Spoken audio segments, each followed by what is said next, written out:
welcome back, everybody. I'm gonna take you guys to a new map right off the bat, and we're going to get right on into this. Oh no, moon went blurry. Okay, are you guys There able? you are. All right. Are you guys able to see? Fog of war. Oh yeah. Oh, you can see. So I'm gonna put now. I kind of just generally put you guys where I thought you were. Now I know Tenumeral, Calcica, and Connery. I didn't put you in the wagon because the wagon itself is on the token layer as well on Roll20. So like, you guys can actually grab it and control it. And if I try to put you on it, it's gonna be like you guys are gonna be grabbing the wagon, then grabbing your token, and it's gonna be all messed up. And I think if you hold like, I think it's either like the control key. It probably, I think it is the control key. If you hold the control key while you move it, no, it's not that. Maybe the alt key. One of them, yeah, alt allows you to like move it and like stop it to where it's not snapping to the grid. So if you want to have it like in between squares, or you want to turn it a certain way, you can do it by holding the alt key on your keyboard while you maneuver it. So I did pick your initiatives already, because I was anticipating this moment, as Geyer pointed to Belthus and said, "Rebel," to these skeletons who want death to the rebels.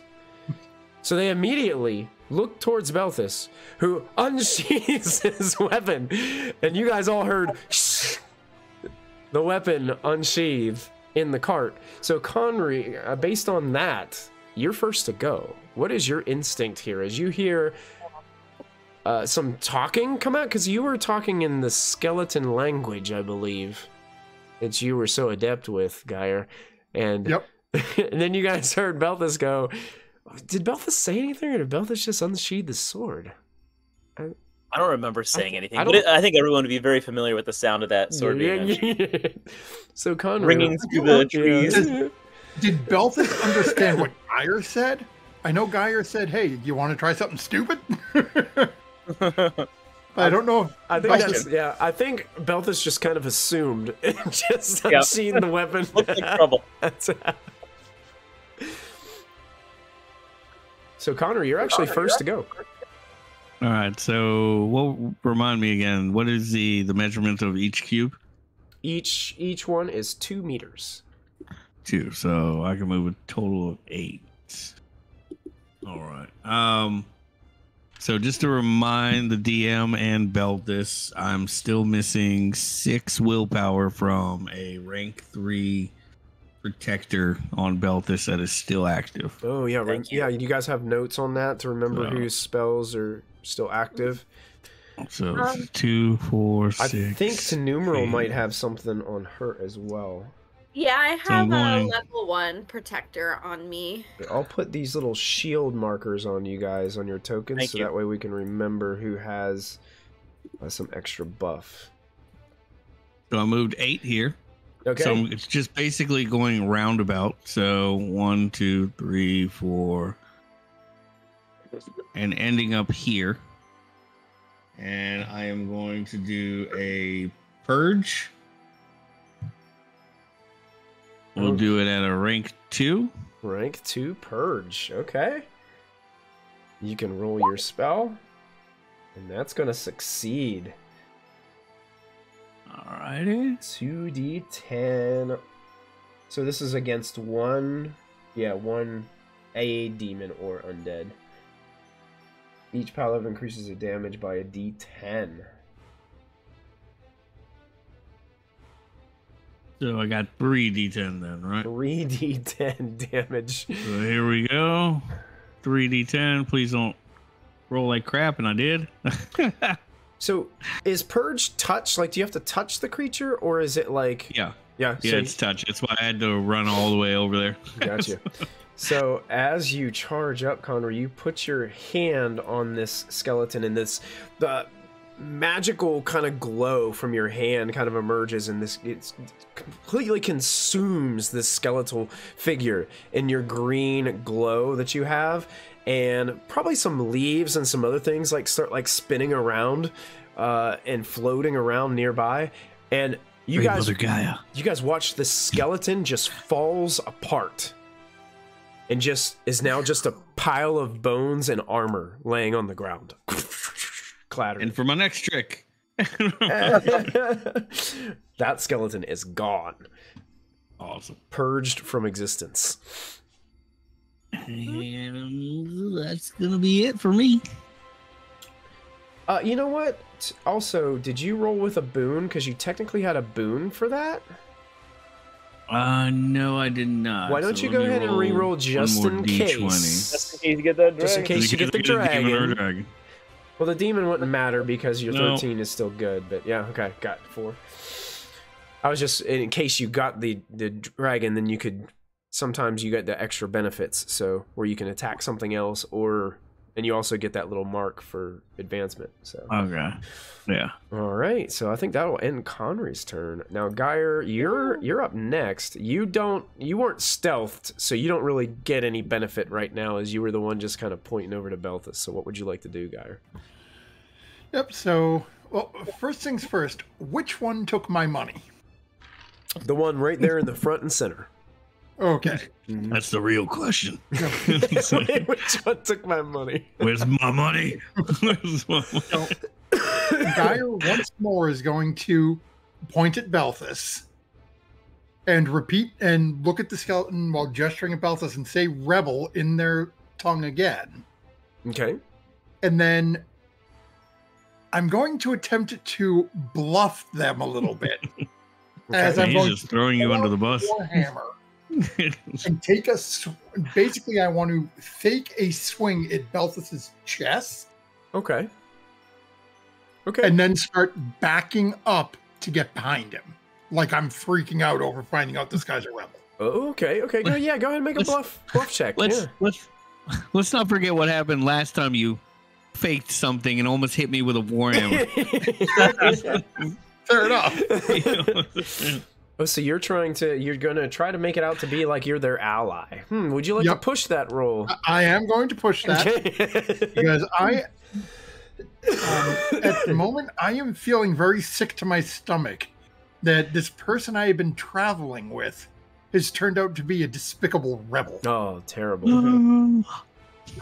He's bluffed so good he even convinced himself. He got it. Nice.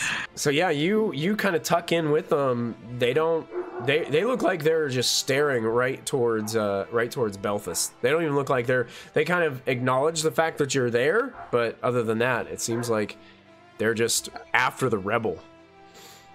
Like just now, take that Warhammer would be like, ding! Oh my god! All right, so Geyer's action would be the bluff and then running back in there, so that would be his turn.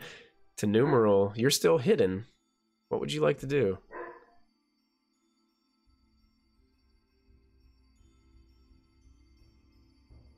I forgot. I muted myself when I was coughing. Okay. Let us see. How many squares away can I shoot from? Is that a thing in this game? I don't remember. I feel like I've just been like a range, but it Yeah. should be pretty healthy on like a short Right? bow. Yeah. My short bow is range of. Yeah, 30. I have it here. 30. Okay, so Oh yeah, pretty, yeah. pretty good where I'm at. Oh yeah. Excuse me. Let's see. I don't have anything that I'd want to, because these aren't probably doing magical attacks of any kind. So yeah, I think I'll just stand up from the back of the cart and pull out my bow and try to hit one of these guys. Okay. Is there a particular one that is angry and about to target Belthus for being a rebel, or are they all about ready to do They all that? look equally offended by Belthus right now. It's hard to tell. They don't. I mean, they're just skeletons looking in Belthus's direction, aggressively holding these short spears. Yeah. So I'll do the one that's like closest to him then. And you can see a mallard wielding a massive hammer behind them as well. Yeah. So I think I'll just You know what? Actually, I'll aim for the one by the tree on the left. Okay, this guy over here. Yeah, who has the straight shot at him? Yeah. Go for it. Yep, you can go ahead and then roll. You said roll with a boon. Yeah, you'll have a boon on your roll. Yes. Mm-hmm. It's just gonna be as bad as marmalade. Now everybody's gonna call you rebel. I think that eight definitely gonna hit. Yes. So you can go ahead and roll your damage. And then I get the D4 damage bonus for agility also. Mm-hmm. So I'll do that. And then let me see. What do I roll again for regular? D8? Short for bow short bow is a D10. Ah, D10. Mm-hmm. All right. 10 damage. Nice. Now, I will tell you this. As you sink the arrow in, you can see that it kind of sticks in the chainmail a bit, and the chainmail kind of slows the arrow and kind of deadens the impact a little bit. So you're not sure that the full extent of the damage was dealt. I mean, they are skeletons, so I don't expect an arrow's gonna do so much. But you look like you did a significant amount, but it's still standing. Okay. Now with an arrow sticking out of its chest.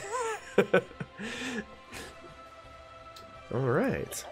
Do you want to move any more, or do you want to stay put? I'm gonna stay standing in this wagon with my bow and arrow drawn. All right, you got it. Calcica, you're up next. Calcica's going to move to the front of the cart and like hop off the front end, and we'll shoot at the skeleton at Mr. Geyer to his back right. Back right? Okay. With her short bow as well. Okay. Do I still get the boon even though I jumped out? Yes, you still have the boon. Basically, I'm giving you guys that because you all exceeded on your stealth rolls, so... Okay. But now you guys will not be stealthed anymore after this round. Okay. Both of those would work for me. Yeah, both of those are going to hit, yeah. So you can roll your damage. Not great on that. Oh, no. But... Oh, there you go. So 6 damage on that. 6 total damage. It did a little bit. Your strike wasn't as actually Tenumeral had a little bit better aim on that shot. Yep. So you can see you kind of like put an arrow through like the hip kind of pelvic bone area of the skeleton. He kind of takes a couple steps back and then kind of was looking at Belthus and now kind of turns in your direction now, Calcica. I'm gonna take the rest of my movement and just keep scooting, so that they have to. I'll stay close-ish to Belthus, but I'm trying to get them to like. Not like if they have to come forward, they have to pick. Okay. Yeah. And I'll stay there. Okay. Thinking Geyer is their ally. Don't we all? Right? Don't we all believe Geyer is our ally? I'm the only one who knows it's true. That was good. I think you're the only one that hasn't suffered his warhammer yet. Yeah. So, Geyer, I want to ask you a question. Sure. These guys are all going to move away from you. They are bluffed into believing that you are on their side fighting the rebels, which have now made themselves known. Are you going to attempt to hit any of these guys as they leave your threat range? I need to know because I would need to roll evade. If now your intent is to smash them. I already used my action, but I still be able to make an opportunity if they're... I believe that if anybody moves, it's a free attack if they don't succeed on the evade roll.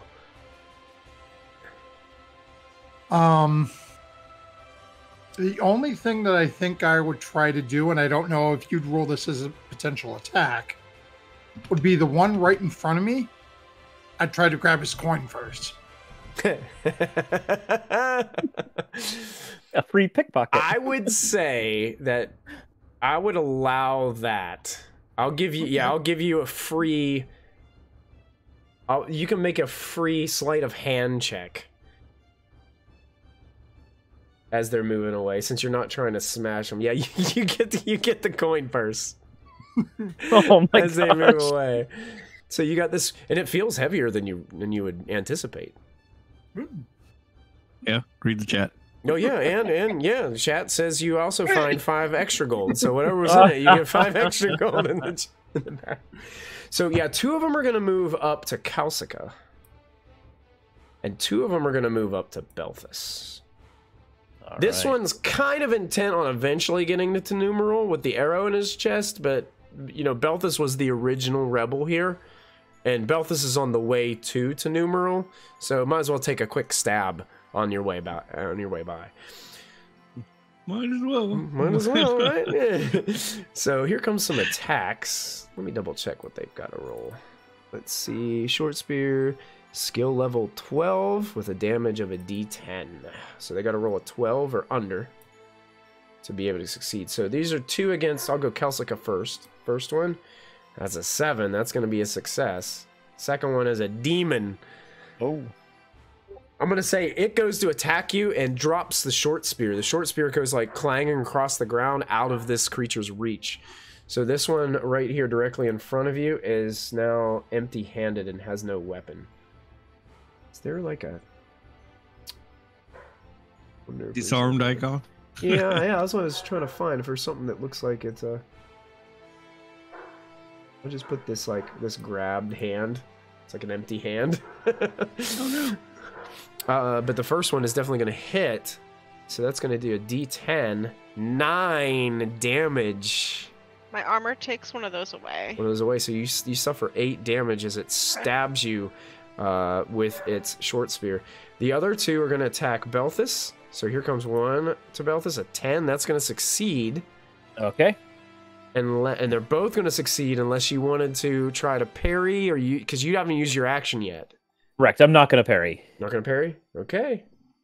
Take the hits. Take the hits. Here we go. So a D10 for the first. Oh, 10. I will take some damage. That one actually. These aren't magical, right? But the protection that is on me. No magical. Yep. This doesn't protect against the magic. All right. And a 9. Oh man. Oh, they are getting through the armor. I'm bleeding. Oh man.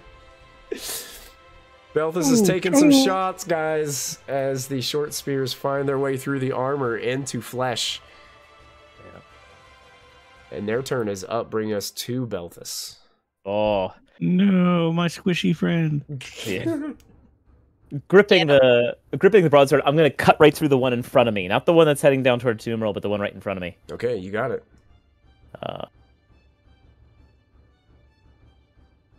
That hits. Hits. 8 damage. 8 slashing damage, yeah. 8 slashing. Okay, yeah. You see some sparks fly up from the chainmail. So it was protected by a little bit of the armor. So it's still standing in front of you. And that's it. And turn. And turn. Okay, so we go to the next round. We're going to shuffle these initiative cards. And we're going to re-deal them out to everybody. Set our initiative and to Numeral. Standing in the back of the cart. You are first up. Nice. So I'm gonna aim to hit the same skeleton as last time. Okay, so knocking a new arrow and pulling back on the bowstring. Yeah. You got it. All right, so that succeeds. That's gonna hit. Yeah.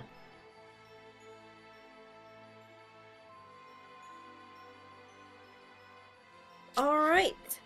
5 damage. Their armor rating soaks most of that, unfortunately.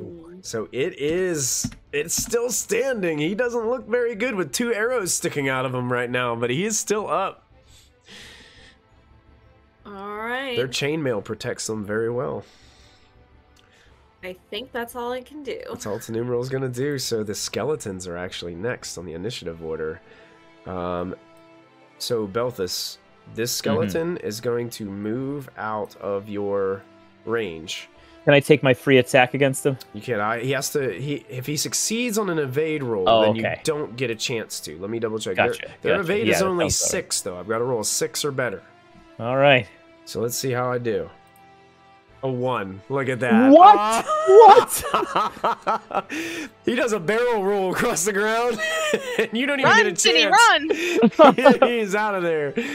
And let me double check their movement. I want to see how far he can get. 8. So yeah, he's gonna be able to get there.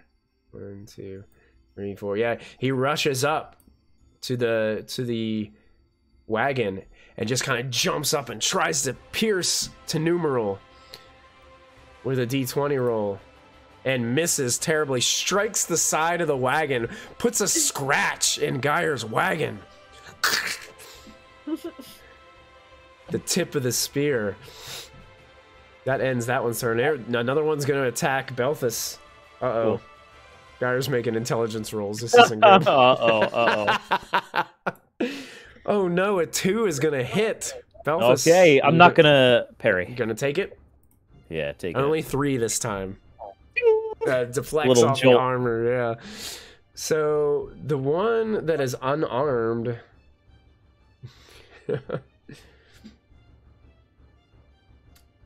is actually going to move away from Calcica.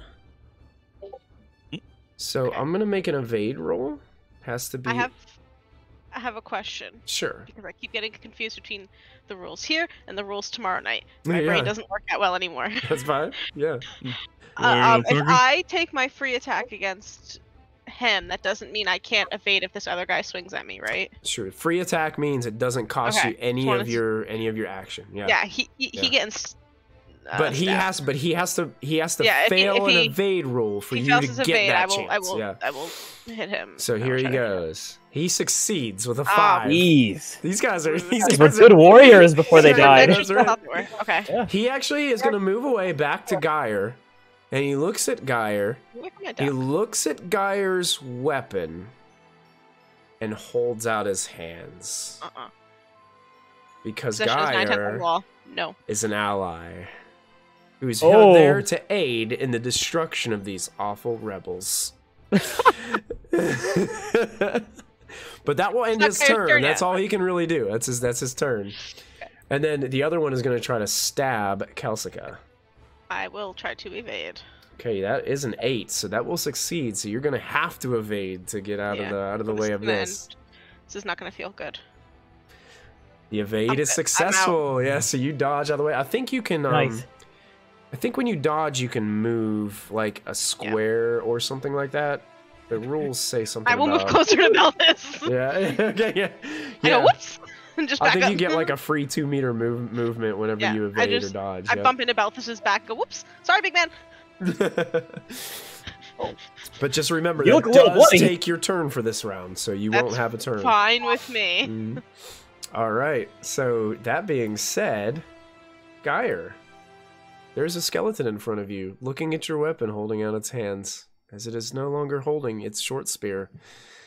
What do you do? So now this skeleton already hit Calcica once, right? Yeah, well, it tried to, and then accidentally threw the spear, and now it's sticking in the ground like 8 to 10 meters away. The other one who hit Calcica.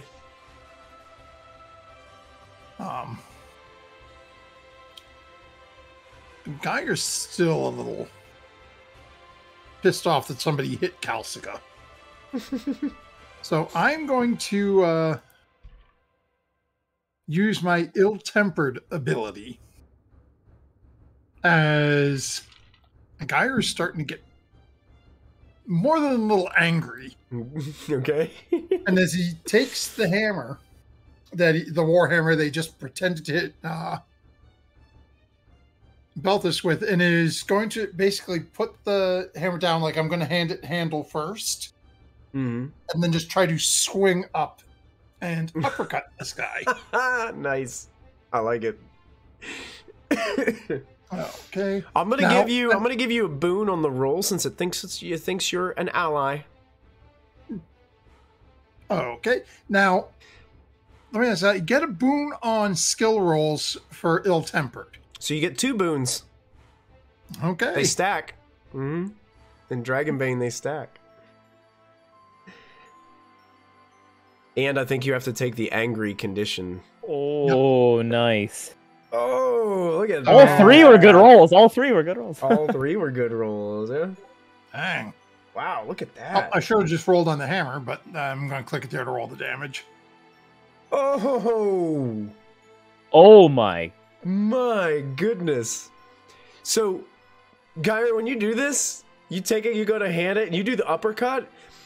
The body of the skeleton doesn't even move, but the head completely dislodges and goes flying up in the air, twisting around. This like metal helm, this rusted metal helm on it, like falls off and clanks onto the ground as the skull lands and rolls in between Calcica and this other skeleton. This one is destroyed.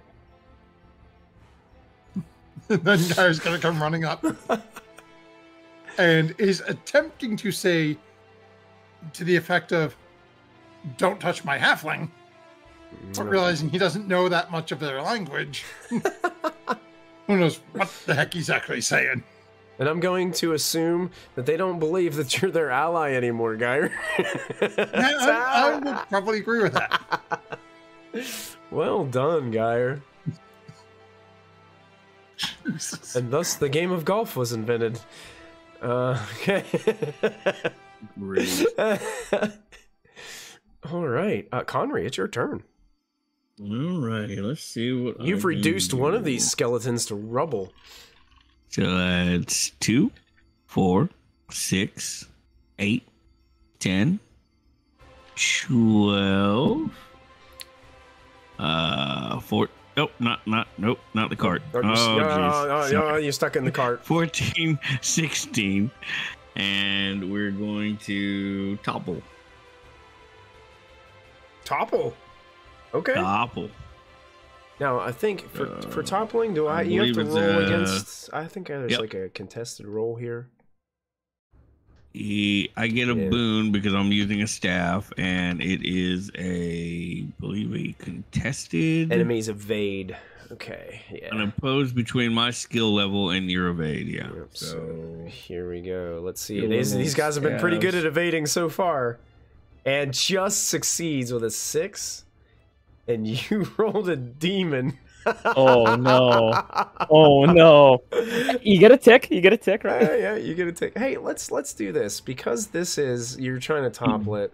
I'm thinking about It doing does not allow a push on a demon. Yep, you cannot push it, and I'm gonna throw a mishap in here. Let's do that. Yeah, Bring it. Roll a d6 for me. Roll a d6 All for me. right. Let's see what we get. Here we go. I think this will be a good plot point for. Oh wait. Oh, you drop your weapon at your feet. Picking it up is an action though. Oh.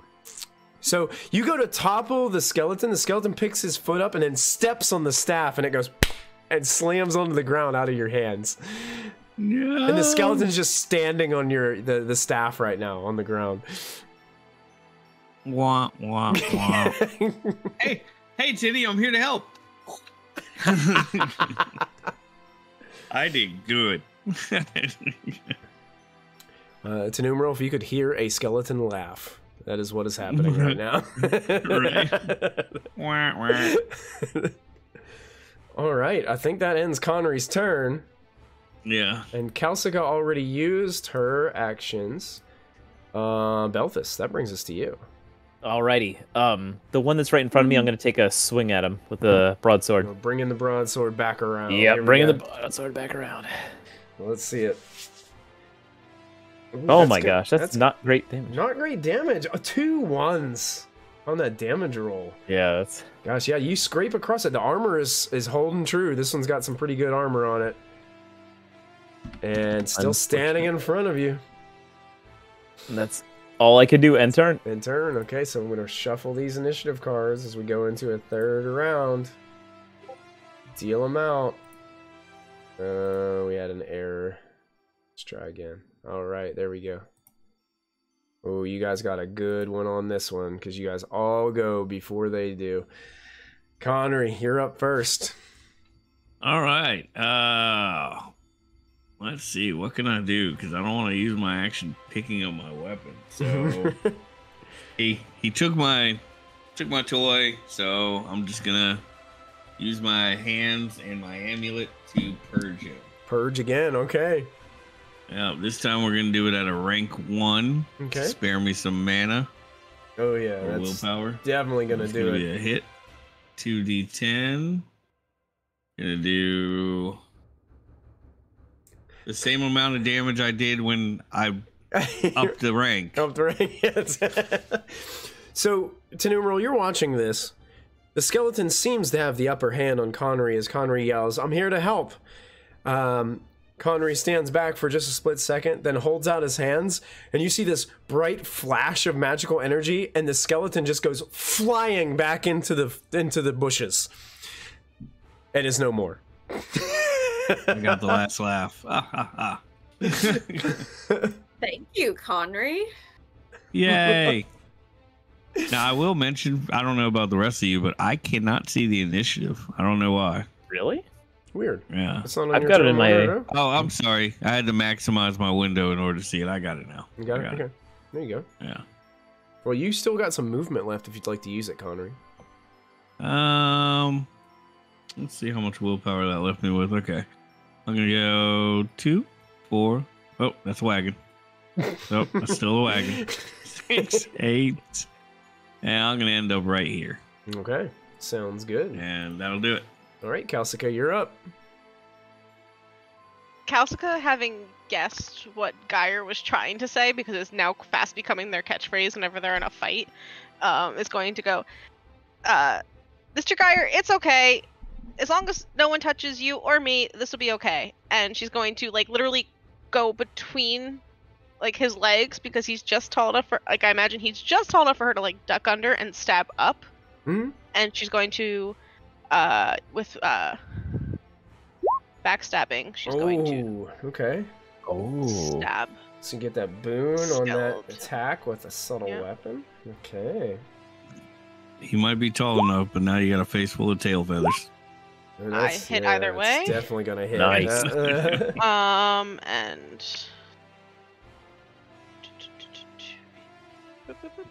okay, just double checking all of my things again, because I cannot keep my life together.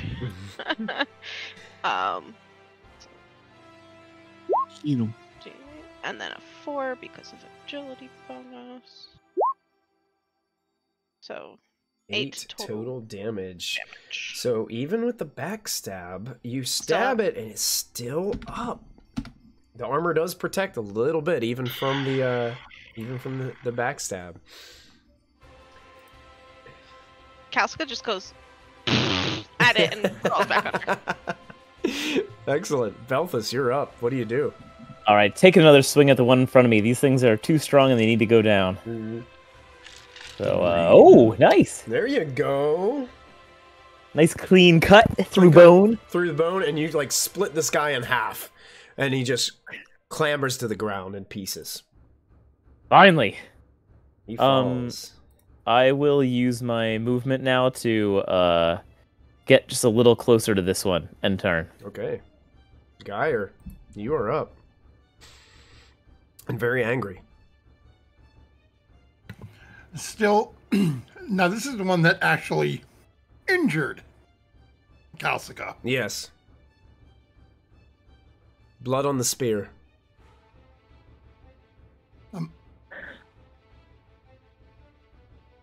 So And I know that we're in Belfus just chainmail. walked up to you, and he's got blood pouring out of his armor too. Yeah.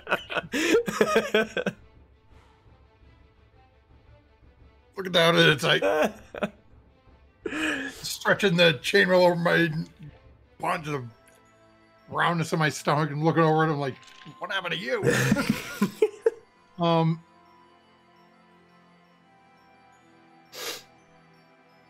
And that Geyer is still just angry, so I'm just going to keep swinging with the hammer. Okay, go for it. He's so angry. Here I take the boons off. Ooh. I'm going to push it Okay. And, yeah. Already, Geyer has all the conditions. We ain't even an hour into this game. this is a mighty big hammer, and I've been swinging it around a bit today. I'm getting a little tired. Oh my god. Oh, almost. Oh. You swing and you come back around again. And the skeleton just kind of like, it just like drifts back a little bit and drifts back again. You can see the skeleton starting to employ the strategy of, I'm going to wear this mallard out and then I'm just going to stab him. All right. If Geyer, if that's your turn, to numeral, you're up next. What would you like to do? Your mallard friend can't seem to find purchase on this skeletal creature in front of him. Yeah, so I'll try to hit that one with an arrow too. Okay.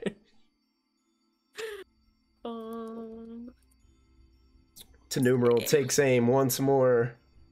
Successful. Successful. Good. You can roll your damage.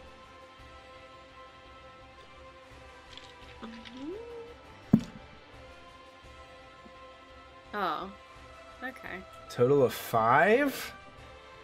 Oh my gosh, it is still standing. Oh. Barely holding together. With an arrow now sticking out of it. To numeral, you want to move or you staying in that wagon? Staying? Stay in this wagon. It's serving me well.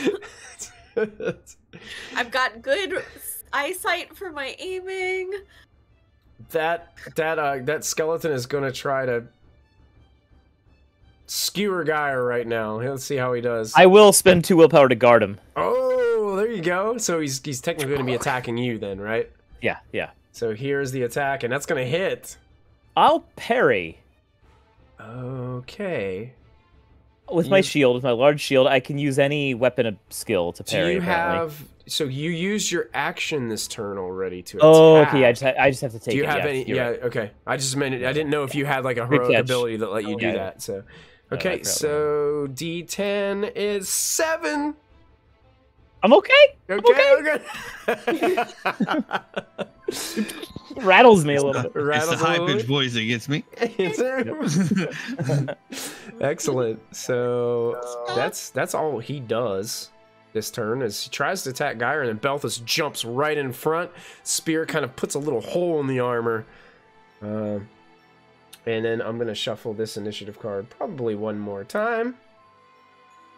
Deal it one last time. Oh. To numeral, you get to go first. bottom of the order. Oh, number 10. I'm right there with you.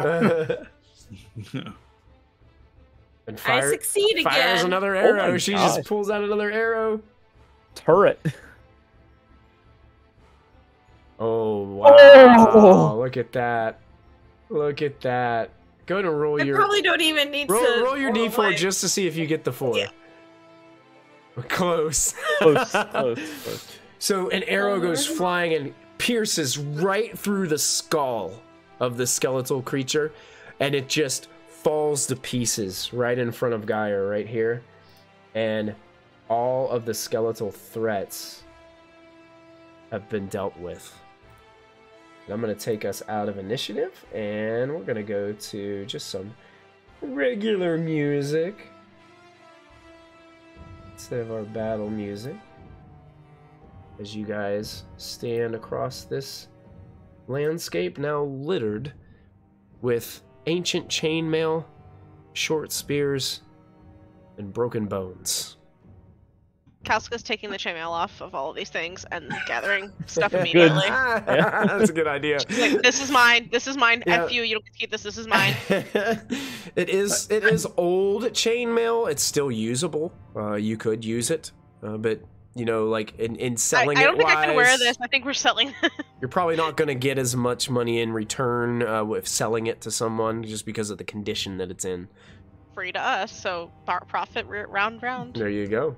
Yep. So 5. As You guys got doing this 5 fire- suits of chainmail. There are 5 short spears here. Weapons that you guys could use. keep one in the cart. So I'll rest. Any other coin purses? No. The only one that had it on there was the one that you find, and it actually, if you open it up, there were 65 gold pieces in there.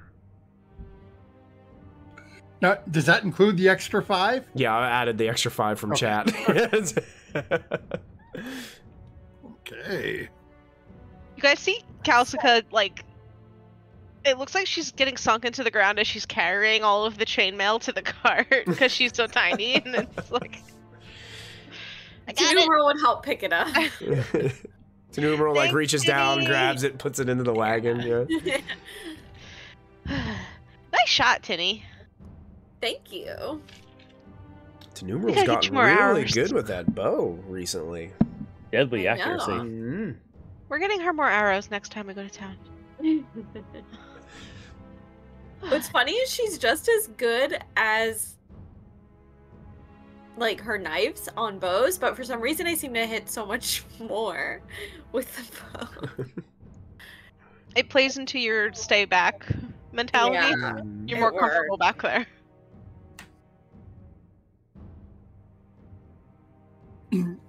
Gyra's going to be chasing Calcica around a little bit. But are you okay? Did they hurt you too bad? I'm okay. It's the first time in a while it's been more of my blood than someone else's blood, but skeletons don't bleed, so... Yes, I know, but both you and Belthus... Yeah, Belthus, I thought you didn't bleed. Just a little this time, but, you know, we punished him for it. So, it's all good. I'm more confused by that than by my own. I thought he was just a tin man. On a Maybe separate not. note, there was a little more gold in the pouch than what I had just given him. Gyra will look at the group and give each one of you 10 gold. There you go. Look at that. Wow. That's a... Pocketing 25 for himself, but Yes. I don't know that. Hey, Conley. Unlimited gold to learn spells from teachers now. Hey, Conry, do you feel better Hey. now that the skeletons are About- dead? Oh yeah, yeah. Oh. I feel terrible that Beltis got all bruised up, but here's to healing him. I'm not. I'm actually. I'm not in terrible shape, to be honest. All right. Well, I'm If sorry. maybe I healed you for Kelsko 5. looks a little more. No, you got 5 hit points back, Belthus. Oh, I'm As Perfect. Connery I didn't heals you a need your little bit.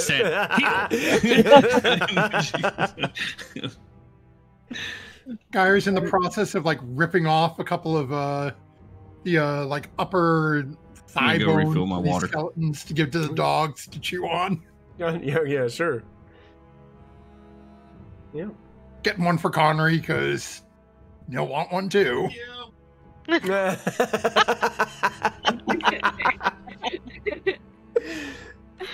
That's good. Now, did we fully explore these ruins before? Look for spot hiddens? Yeah, all you Yeah. did. Yeah, you We found kinda some things in stunk there. at it. There was some like didn't- leftover junk that looks like it got dropped there.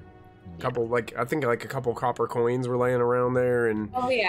A couple of coins, I think a rag or something, Yeah. but nothing really worth or some anything. yes, I think it was some kind of like scholarly tools or something like that that you guys. Oh found. yeah, I remember Yeah. that now. Yeah, it's something that looks like somebody like accidentally dropped here when they were trying to avoid these skeletons or something like that. What you assume anyway. Okay. But from the amount of money that was in that coin pouch, you have a feeling like they were taking tolls from people for decades, oh, wow. centuries. Yeah. Well, I think this has been a detour that is done now. It Time was to keep worth going. looking. Yeah. Yeah. I Great. think I'll take a nap with the puppers in the back, though. I'm just gonna sit down and Belthus, I get my money back, but Belthus, can you drive the cart for a bit? Definitely.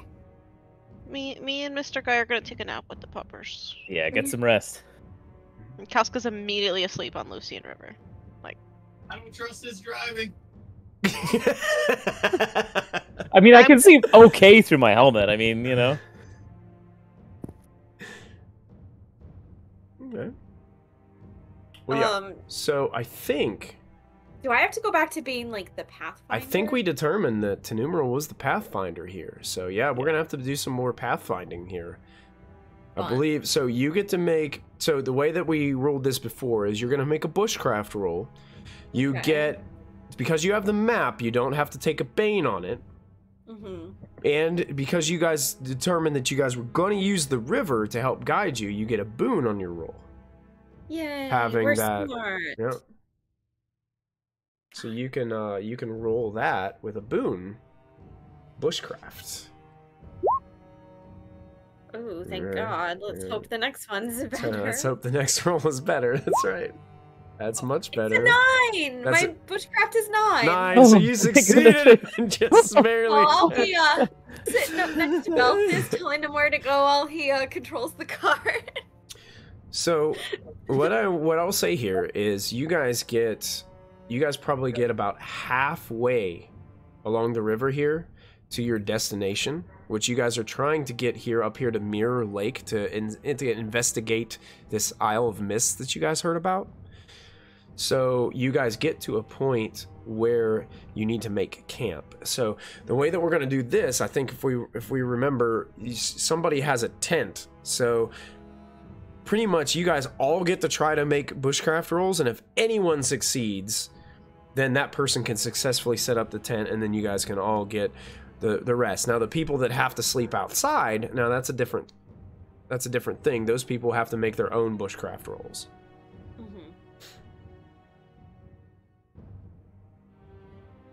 Unless you want to sleep in the tent, then you got to deal with, whatever your character would go through, having that as a weakness. I got the tent. I'll sleep outside. So then I make a bushcraft roll also for myself? Yes. Yeah, you can make a bushcraft roll for yourself. Oh. No.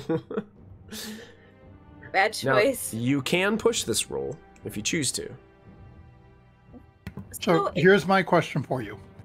I rolled mine with a Bane because I am already angry. If I choose to push this roll, do I just take the first roll? Because that first one was a 7, which meets my number. Or do I re-roll it? You have a Bane, you said? I have a Bane because I'm angry. And Bushcraft is intelligence. And you rolled a 7? I rolled a 7 and an 8. So you would take the 8 then if you had the Bane. Right, so if I push the roll, do I have to re-roll it, or do I just take the first roll? I think you do have to re-roll when you you push it. And you'd re-roll it with the Bane, I believe. Yep. Mm-hmm. It's been a long day. I'm getting a little disheartened by this. Try it again. You were so close. Yep. Again. So close. So what are we at? 4 out of 6 conditions? Now, here's the deal, though. 4 out of 6, yep. You successfully have the tent. So, just because your character has the weakness doesn't mean you can't fight it and go into the tent and get your night's rest. How it affects your character, you can role play that out how you want it to. I already know how it's gonna go. It's just... so for me, on potentially pushing the roll or not, so for not succeeding, I have to take a condition. If you want to push it, yeah. But for failing the roll, I would take a condition anyway, right? Yeah, you would have to take a condition to push it. Well, the problem with this too, if you fail, you don't get to the benefits of actually sleeping, which is much worse. Oh, okay. Because then what the benefit of your sleep is actually getting a rest and getting to relieve all your conditions. Yeah. So basically you would have you wouldn't sleep tonight and you'd have a hard time. Yeah. So then sleep in the tent or push. Yeah, you So can then try if to push. So then if I push it and take a condition and say I succeed, I can then heal that condition during the sleep? Or Yeah. Yeah, you'll heal all your conditions when you Okay. rest, yeah. I'll push it. And Let's even if see. you don't succeed, like I said, there's the tent has successfully been put up. Yeah. So you can all just So if I can't fall asleep, maybe I'll go in there. finally say, you know what? I know this sucks, but I'm gonna go in that tent and sleep anyway, you know? That's better, but not quite good enough, I don't think. So she may she's exhausted Mhm. at this point. So she's just gonna go into the tent. Say goodbye to the stars. That tent was a great purchase. Well, thank you. Thank you, Connery. Thank you, Connery. I feel like every time we set it up, somebody just mumbles, "Thank you, Connery," as we're like digging the tent poles in. Oh yeah. I appreciate it. I just don't appreciate all 5 of us in one tent. I've got like a duck foot in my face, and Oh, and even too, a whole it says person. also with the tent that when those of you that try to make set up the tent to make camp, you do get a boon on that roll. So anybody who is trying to do the tent, if you want to re-roll to see if you get a dragon on your roll, because that will mark another advancement point in your bushcraft. Oh, Oh, Oh. but dang it! I got a demon. a demon, but the boon I still would got make the it advancement point. have your first number. Yeah, so Yeah. you got to get a dragon for that. I got excited because I saw the red come up before I saw what my roll was. I was like, "What happened?" woo! Oh.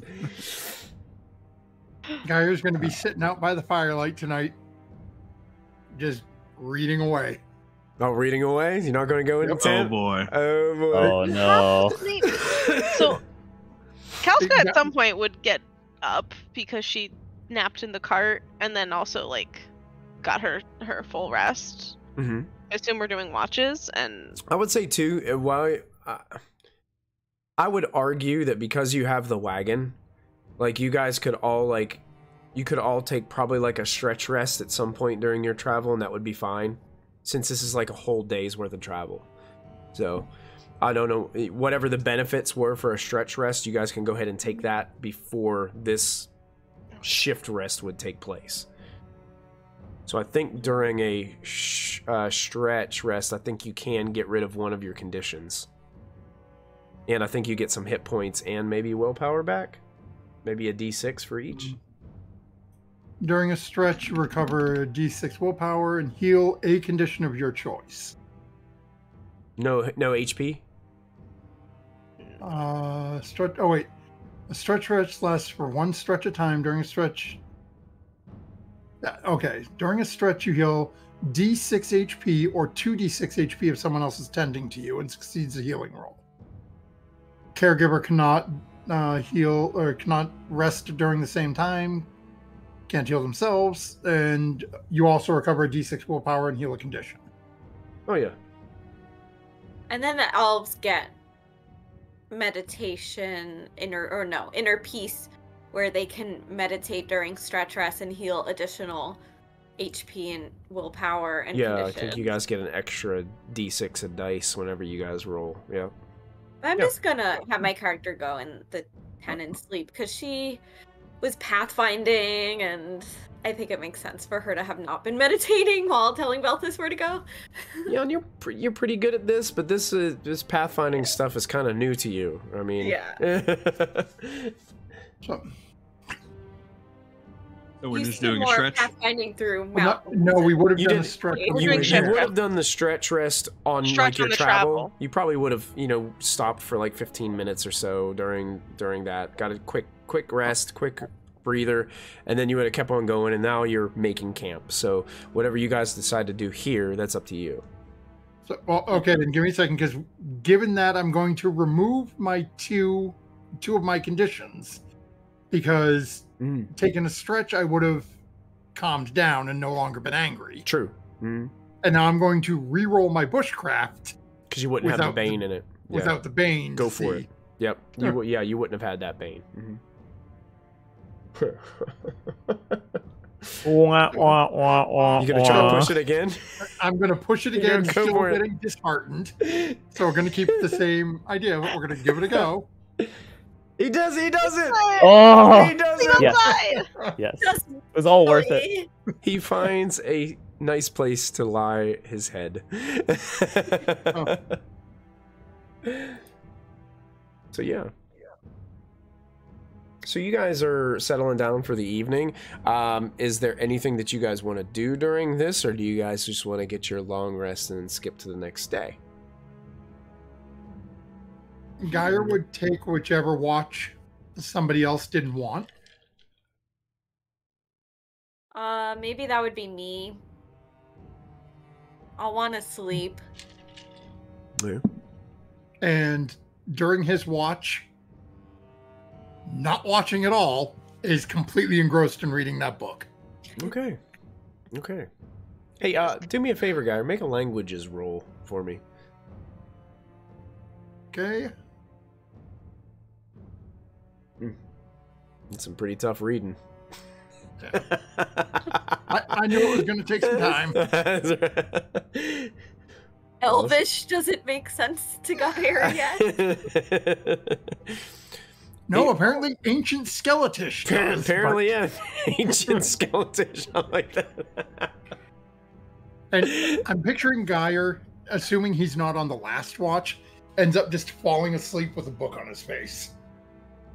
I think as habit, because they always travel together, Kalska and Geyer always have the watch after each other. So Kalska would probably be the one who wakes up and finds Geyer with the book on his face. Yeah, there's a muffled kind of strange duck-billed snoring sound coming through, Which she shuffling knows some very pages well. out there. That's right.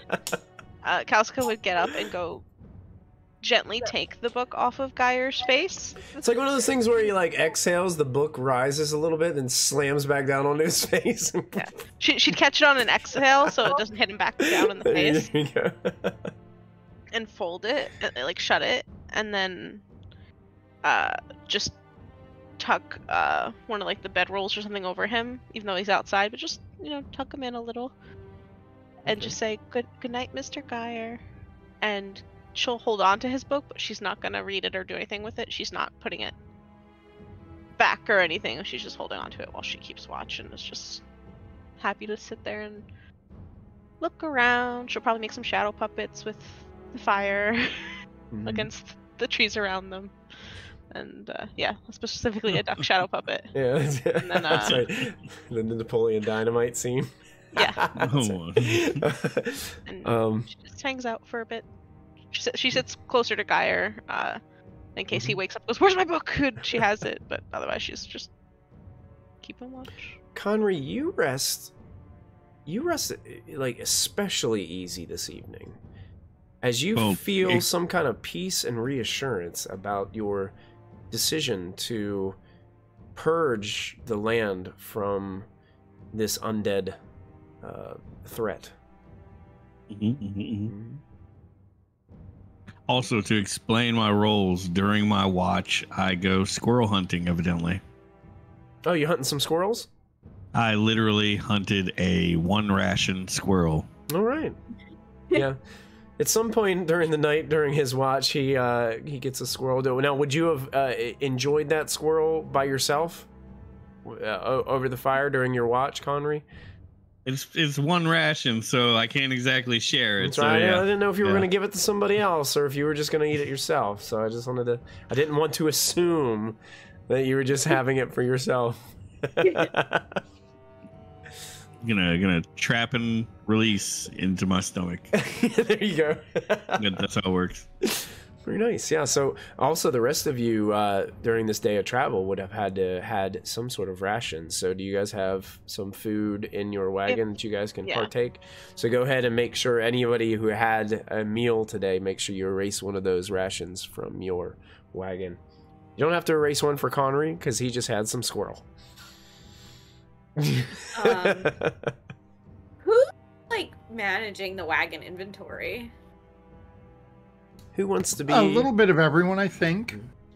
I've been- Yeah, because Yeah, you we don't did want everybody to like subtract 4 rations all at the same time, right?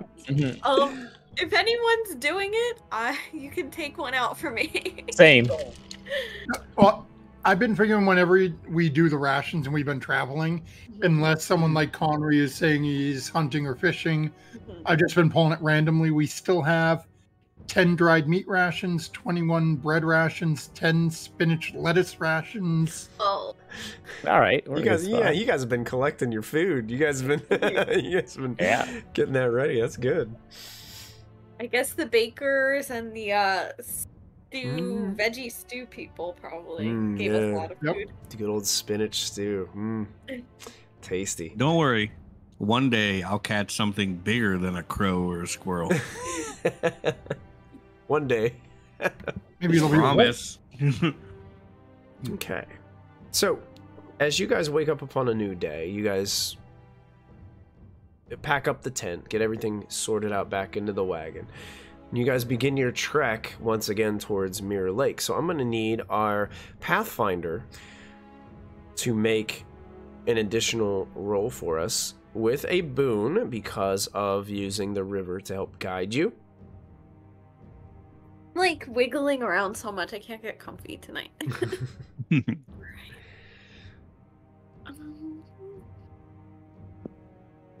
Oh, well done. Oh, nice well roll. done. See if you you have a boon, so go and roll again to see if you do one better. No? Yeah. But still a success. So, you are going to be able to travel the rest of the way to Mirror Lake. One thing does occur, though, about halfway through the day. It's already kind of gloomy in this area. The sky gets a little bit darker and a little bit more overcast as you guys are traveling. Then it starts to rain. Nope. And you guys can... Remember what I said, Michael. What's If that? it gets too obscured, you have to tell me so I can cast Floral Trail. I would say the rain's gonna make it kind of get obscured. So if you wanna cast it here, that would probably be a good All right. time to I do will cast it. Okay. and that is going to be beautiful flowers sprout where I walk. Okay. Excellent. So you have to be walking. You can't be in the wagon then, right? Yep. So you're gonna have to you're right. You're gonna have to be walking beside that wagon. So, and as the rain falls, And that willpower. as the rain does fall, it's really, really weird because as it's like hitting your faces and stuff. Well, most of you are wearing, I think, Geyer, most of you are wearing some headgear, right? Is anybody not? Is it? Oh, Tenumeral's not wearing any headgear. It's just kind of going. Yeah. Tenumeral, you're probably the first to notice this. Like, the rain doesn't feel cold. It feels warm. Gross. Like you would think of rain, it's normal, especially like in the Misty Vale. Like the temperatures aren't like extremely warm here, so you would think like the rain would probably be like have a little bit of a bite to it, like it'd be cold, it'd be chilly, but it's not. And then as you're kind of looking, you look over at Belthus. Belthus has got this like strange red liquid running off of him, Oh. and the sky looks like. The area around you looks a lot darker than it should. This is odd. So you hold out your hand like that? Yeah. Okay, the rain is red. Wow. Okay, smell it? You smell it? Yeah. It smells like blood. I will immediately cast Protector on myself. Okay. At level. How much willpower points do these things use? I think it's 2 per power level. Up to I'm just gonna go ahead and cast that at level 2. Wow, We'll do and you- mid-range. I messed something up. Oh yeah, Ignore me. somebody rolled a what I need everybody to do is I need everybody to roll against will for me. Oh, that's you rolled a demon. do not protect myself in the blood. The blood has me. Maybe I'm gonna push that roll. Am I gonna get a magical mishap? You can't push a demon roll. Okay. So you just fail. You get a tick. You get a tick, right? Yeah, you do get a Looks tick like under your most of us spellcasting. failed. Yeah. Only me and Belthus are just like, yeah, it's blood. Yeah, Me I've seen and a lot of Guy blood. failed. We both have. Okay, We're both just so- like used to being covered in this way. Yeah, this is normal. So what I need is I need. Am I gonna have to do a magical mishap for that? Here's. So whoever failed the will roll, go ahead and roll a d8 for me really quick. Those of you who failed that roll. If you succeeded, you're able to resist the fear of this moment. No, I'm not going to push it. I'm going to take the fail. Rolled an 8. Okay, an 8. Roll the 7. 7, okay. And a 13 for, well, to numeral, what are you rolling 13 for? The willpower? Oh yeah, the will roll. So do you succeed on that? Yeah, mine's Okay. 15. So even though you're sitting here staring at blood starting to pool in your hand, and you smell it, and it has that like, you know, that kind of almost metallic like scent and just to it, you're able to kind of withstand it. You've seen, I mean, you guys have been traveling, you guys have been in some battles, you've seen Belthus bleeding out. Conry, at the sense of this, for some reason, you go into an utter panic. And you just start to run off from the group with flowers like trailing behind you. But it's so pretty. It's so pretty, but you're running off. You just tear off. You're trying to find some kind of cover, like to get out of the blood rain. As you kind I of. don't know if any of you have seen it, but this is like the Naruto scene when Gaara first encounters his own blood, just freaking out. And Geyer, you're paralyzed in terror right now. Like you just freeze as you're looking at yourself like covered in this pouring rain that's blood. I'd like to think Geyer just sort of looks down, puts an arm out that starts in red, looks up, and just freezes like that. And it's just pouring onto his face, and he's like,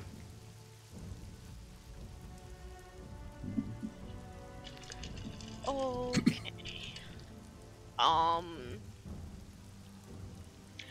Belthus, I think you're a little faster than me. Do you mind going to get Conry? I'm gonna And run off Kalska's into it. going to. Hey, do me a favor, Connery. Make another roll against Will, really quick. Oh, because he's chasing you. Oh no! Connery starts tearing off faster away from you, Belvis.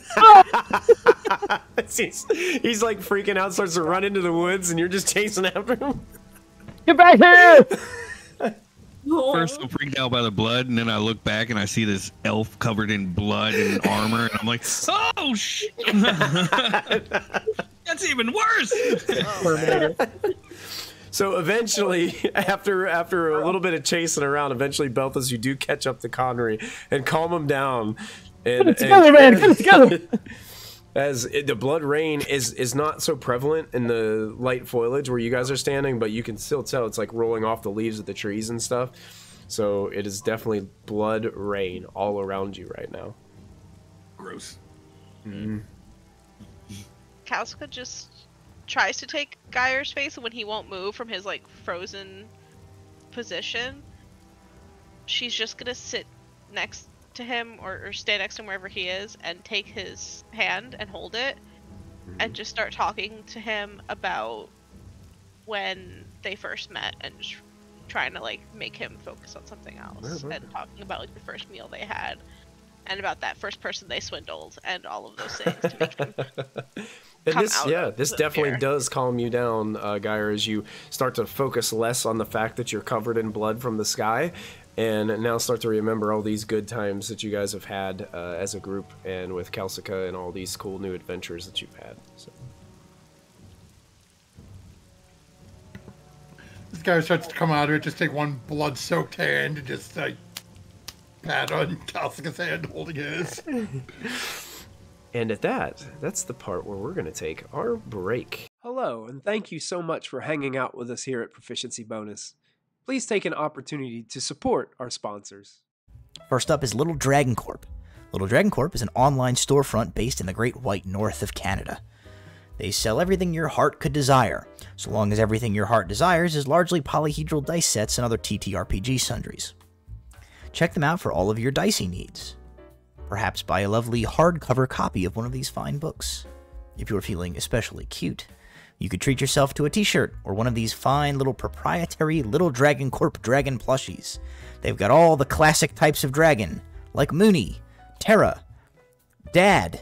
Whatever strikes your fancy over on Little Dragon Corp, be sure to enter our special promo code BONUS at checkout for 15% off of your order.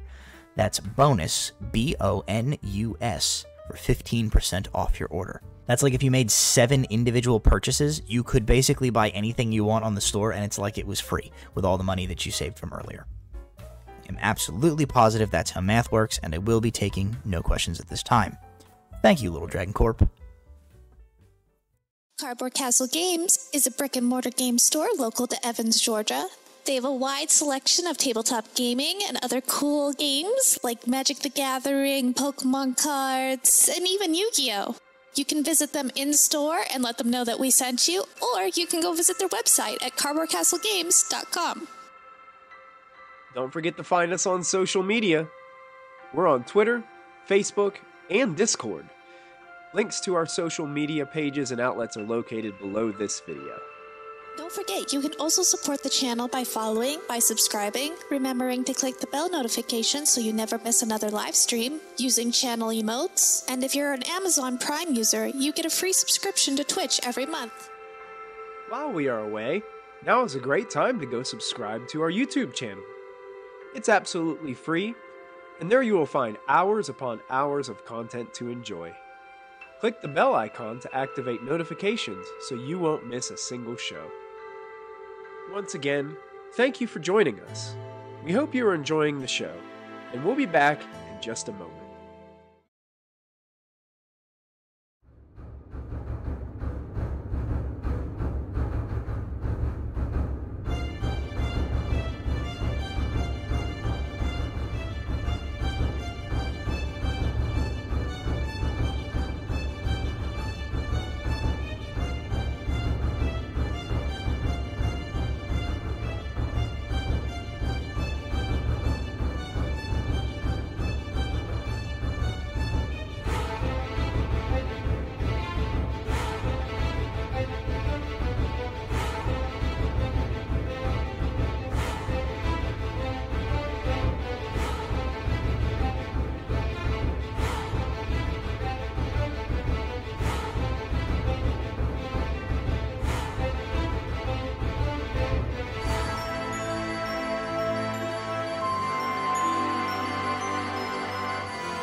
So, with some excellent pathfinding by Tenumeral, guiding you through some pretty crazy sequences as the blood rain has stopped and subsided, still leaves some questions in your mind as to what exactly is going on here, as didn't seem to be anything above you that seemed to be bleeding other than the sky itself.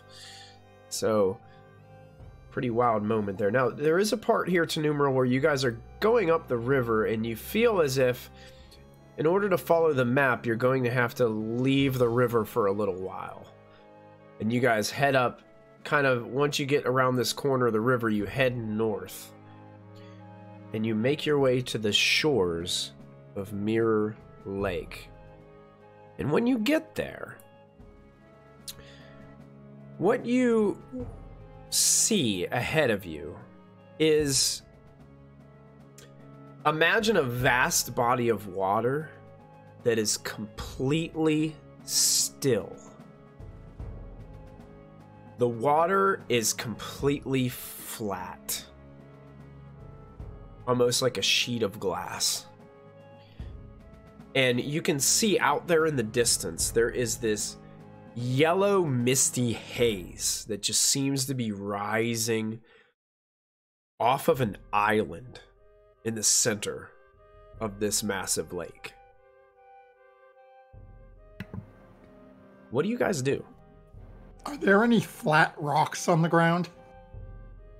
You could probably find a flat rock, sure. You guys going to take a look at the lake, Mm-hmm. wind up, and try to skip the rock and see what happens. Okay.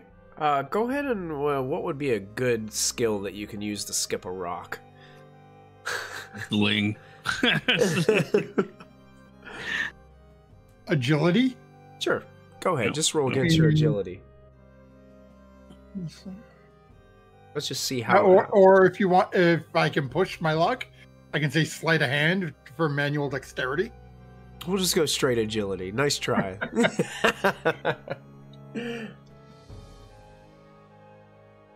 That not roll? There it goes. So, it does one of those things where you get this nice toss and it just goes bloop, right into the water. It does ripple, and you guys can witness like the ripple of the water go out. But then as the water begins to settle once again, it just slowly, and what seems to be naturally, just goes back to a nice flat sheen on the top. Is there any wind, breeze, anything? Is it? Not really. It's like completely still here in this area. It's really strange.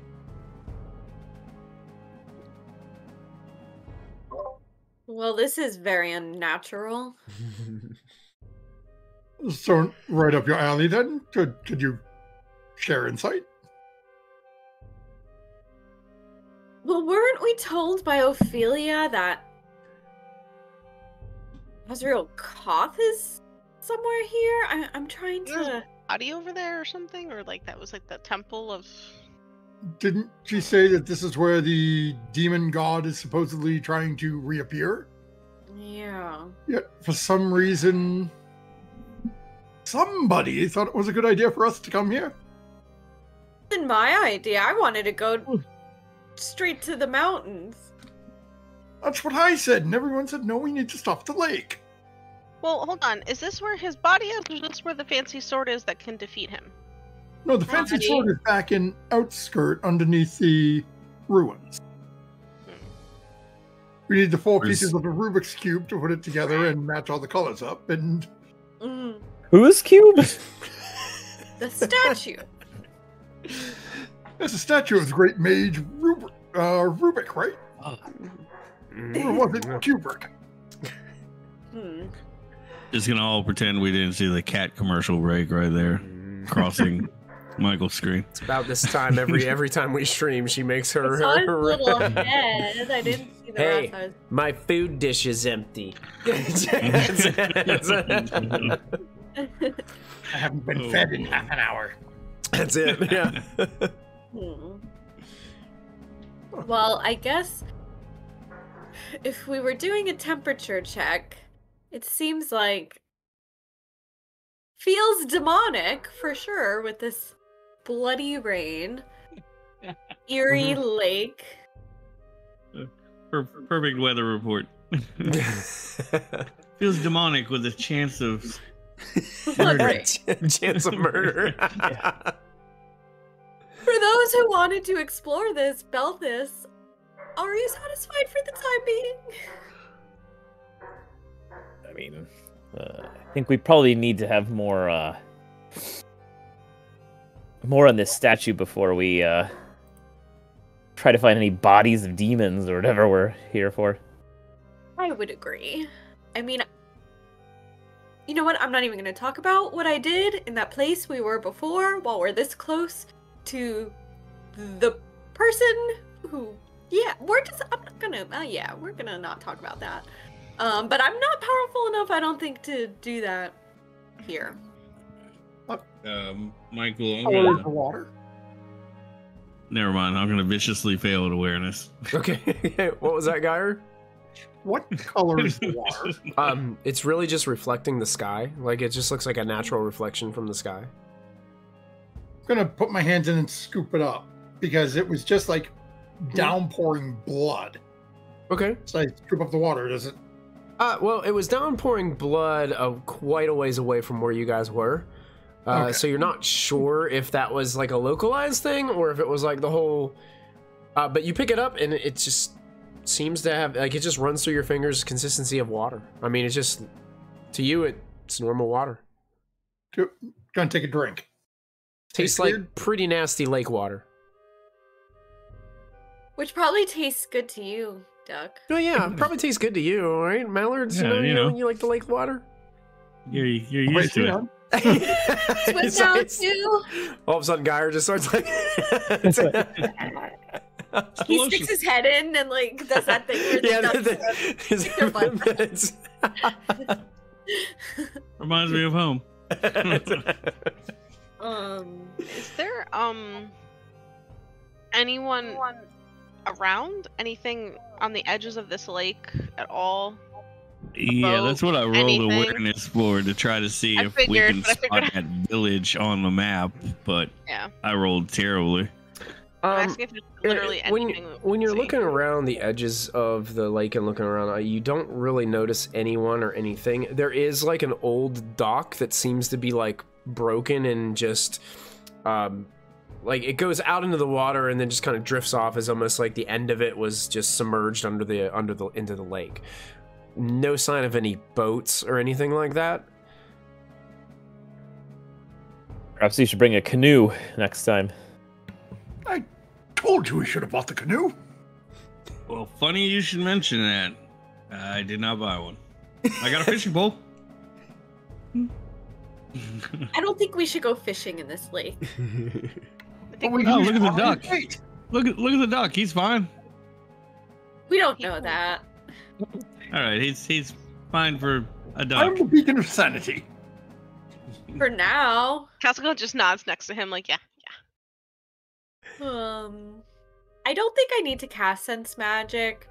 I think we can all assume this is demonic.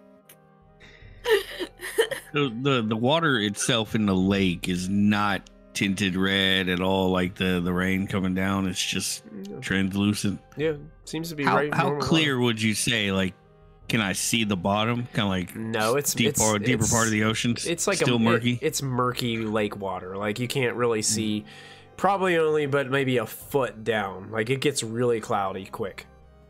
All right, I'd like to stand at the edge of the lake and look down at my reflection. Okay.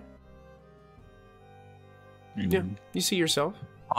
Ponder to myself, how could that duck drink such murky water? As you're pondering that, Connery, that takes all my strength to ponder. You start to notice like the trees behind you that are just kind of near the shores. If you look on the map, you see how all the trees are all kind of like, they look like they're just like bent over and like droopy, and they just look really, I mean, depressed. Yeah, they look very depressed. do you just get that feeling like there's this like grip in your soul that this whole place is very depressed.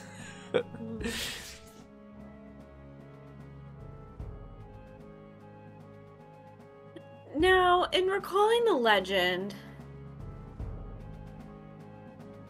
he was trapped here by the Dragon Emperor, if I recall correctly. Right?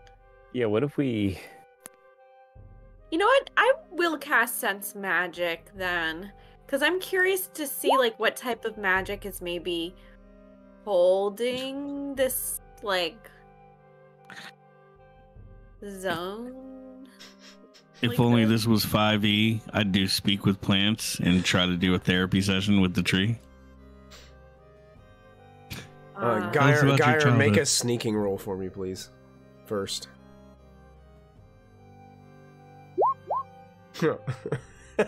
Connery, as you're standing next to the lake, you hear a twig snap behind you.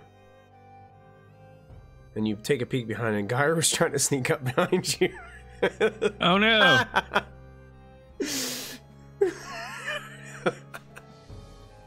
All right. Two hands Are you, like this. you gonna try to push me? Because looks like I failed to evade. Elthis, what are you typing? Where's that from? Oh, These are my here we go. notes from August. I think the guy in Outskirt told us this. Looks like Yeah, I fall yeah. into the water. Oh, God. Like, yeah, looks like he got me. You guys, as you guys are like talking He about rolled a this, dragon. as you guys are talking about this, Geyer pushes Connery into the lake. Oh! Oh no. So what's the damage on that? Because he crit me. No damage. He just shoved you. 0 times 0 2 is 0. But yeah, you go flying into the lake. It's cold, but it's lake water. All right. I got the wet dog look going. Definitely got the wet dog look. And Guy's gonna reach out, try to offer to help him out. So to numeral, say again, you were going to sense magic.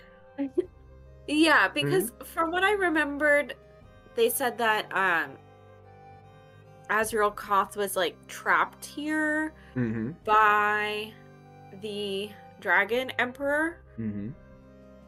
So I'd be curious, like, to sense, if I could get a sense from here, like, what sort of magic is keeping him in this, like, lake underground thing. Right. So yeah, you can go ahead and spend, I think you spend 1 willpower for that. Yeah, and that's a magic trick. So you then don't, I don't have to roll. right? It just happens. One thing that you can tell about this place is it's definitely been warped by some pretty hefty magic, and that yellowish mist that seems to be rising from the island in the center seems to be the source of a lot of the problem, but it doesn't feel to you like it's demon related, as if that mist is what's part of what's keeping Azrael Koth at bay on the island, but it also prevents other people from getting there as well. So it's like it prevents people from getting in, it prevents him from getting out. Don't look at the chat. You guys have rolled a lot of 1s and 20s tonight. I tried to go fishing while you guys were doing your thing, and oh my god. I typed some of that out for myself because I dropped my pen under my bed. Okay, gotcha. That's fine. Get a little notebook later. Absolutely, yeah. Meanwhile, Geyer's pulling a fish hook out of his bill. And to you, to numerals, you're sensing the magic. It makes sense because when Azrael Koth was put here, they needed something strong enough to be able to keep him here. Yeah. So this was their solution to the problem. Yeah.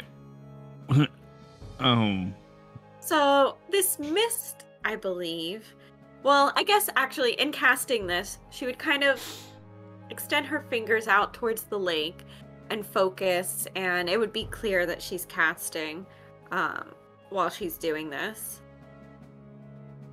And afterwards, I would say, you know, it seems like this mist is actually not demonic, but it's part of what's keeping him here. But it's meant to keep others out as well. So we like the weird mist on the island for now. For now. So magic is why the Misty Vale is misty. Makes sense. So why don't we just stop all the magic? Because one thing I do want to clarify is this mist has a little bit of a yellowish look to it.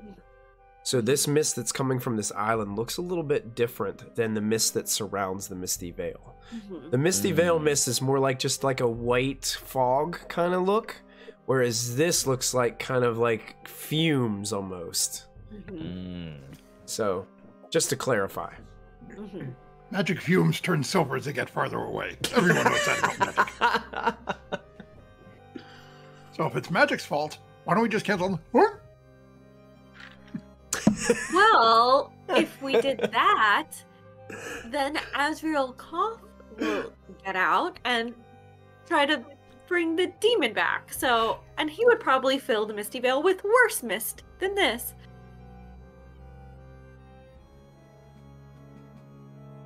So for now, this is good mist. Mm-hmm. I don't know if it's related to the blood rain. It feels different to me. I'm not sure. On that note, should we leave the creepy demon mist magic island? Yeah, probably time to move on. Go back later. I mean, you know, we know where it is now. We found it once. We can find it again. Mark it on our map. This dock that you say we saw, is there a shelter anywhere near there? Like a home or ruins of a home? There's a ruin of one, but it no longer has a roof. It was on fire. Yeah, wouldn't really call it a shelter. The roof is on fire. I see no animals, right? Because I feel a 15-minute conversation coming up. No, you see no animals. Moving on. I was just going to head back to the wagon and sit down and start just jotting notes down. Okay. On things he witnessed while we were all there. Okay, sure.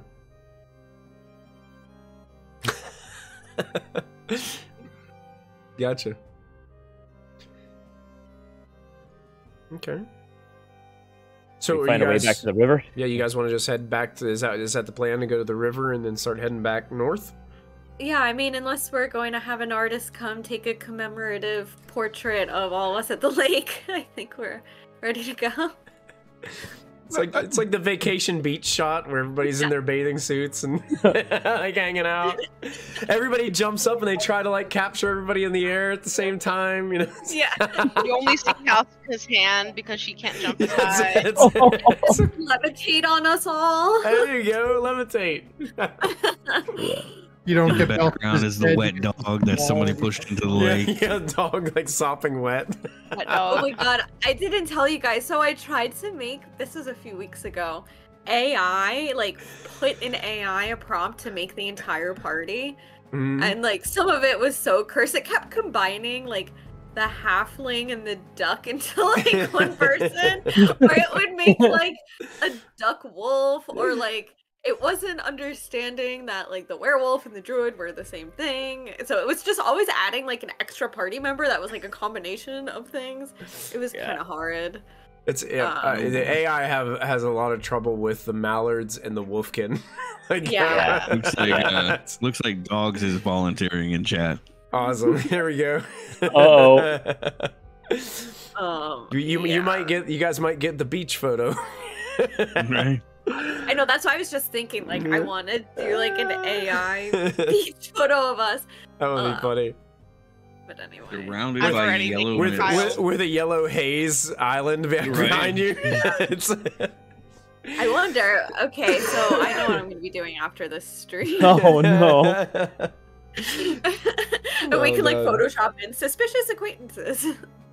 So what I'm gonna do for this circumstance, you guys want to head away from this place, and what I'm gonna say is we're gonna forego the camping rules for this shift rest, as basically we're just gonna go to the next day of travel. You guys do know that you still have probably 2.5 to 3 days of travel to reach this cave area by these falls that you guys were supposed to go to meet this individual. I want to make sure. But duration speaking, a shift does pass, so I would have to recast my my floral trail whenever we get closer. Yes. Yes. Okay. But you guys will get the benefits of a shift rest here. As you guys rest again, you guys camp and set up. Tenumeral has been very successful at getting you guys to your locations, following the map to a T. She's been awesome, leading the way. For now. For now. Yeah, where's my next roll? So now I will say you guys made it back to the river before you made camp. You guys rise for a new day. Make sure everybody takes another ration out because you guys all had to eat for another day of travel. So Ration manager. yeah, so we're gonna go ahead and make our Pathfinder rolls. So you do get the boon for the river once again as you continue to stay with that course. Sorry, I'm just adjusting my map. I'll roll 20. It got like funky. Okay.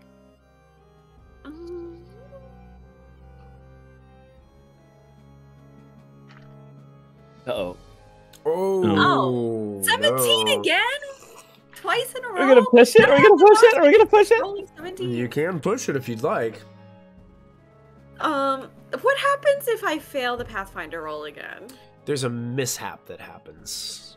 Oh. We gotta roll. Traveling- Yeah, we gotta traveling roll on a mishap affects traveling everybody. mishap. I Will think affect the group. I've been quite Don't lucky bring us down. thus far. Yeah, I think that, we're in a weird place. It wouldn't be that this unexpected for a mishap to happen right now. is the farthest away from outskirt you guys have been since you've arrived. And we Take just one more got step, it'll be the late. farthest I've ever been. That's it. So- Calca's been I just monitoring watched that the other every... night. Can I ask a quick question? Yep. I know Connery is walking because of his flower trail. Mhm. Tenumeral and Belthus, where are you two? I'll be sitting up by the reins, and whoever's driving, I would be like probably looking at the map and helping them figure out where to go. Sitting at the range in the range.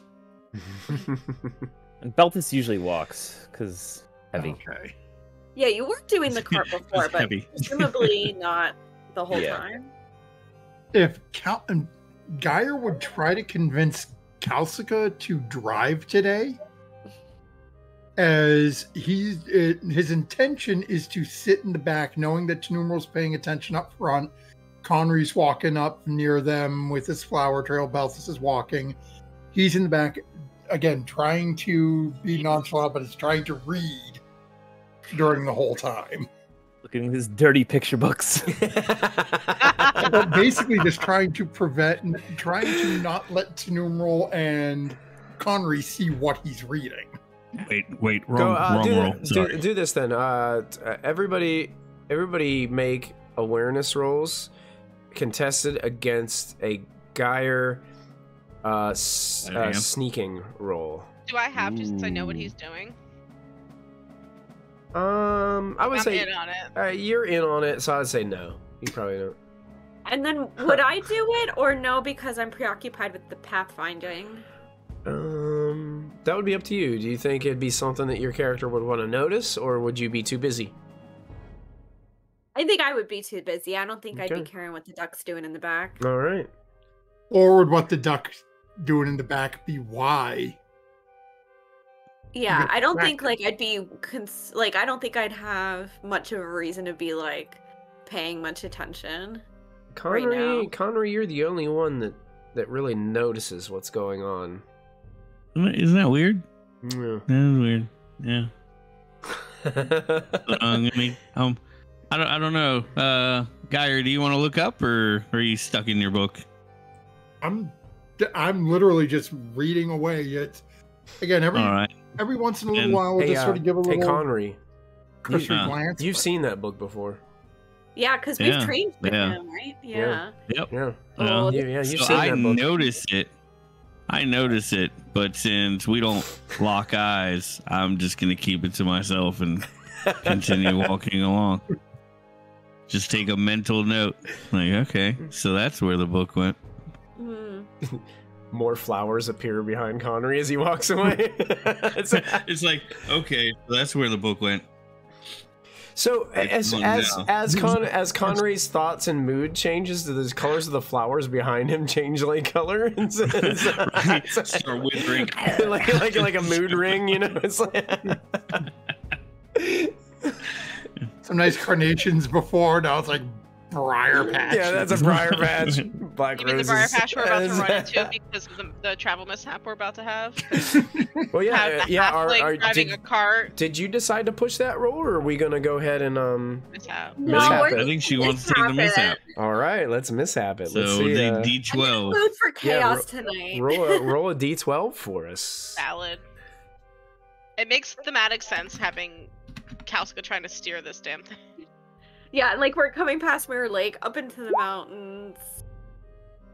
Oh no! Uh-oh. Wait, you guys know what that is? No, but it's a high I already number. have it up. So I'm evading already. You're How bad is evading it? already? How bad is it, A Doc? 10. You all have to roll and evade. Okay. Here's what happens. So, it's a little bit of a situation where Tenumeral kind of misjudges like the ebb and flow of the river. And you guys start to get a little bit too close to the edge of the river, to a part where there's like this kind of steep incline, or steep, almost like, I don't know what they call it whenever the edge of the river is like super steep. Deteriorating. Yeah, it's like what?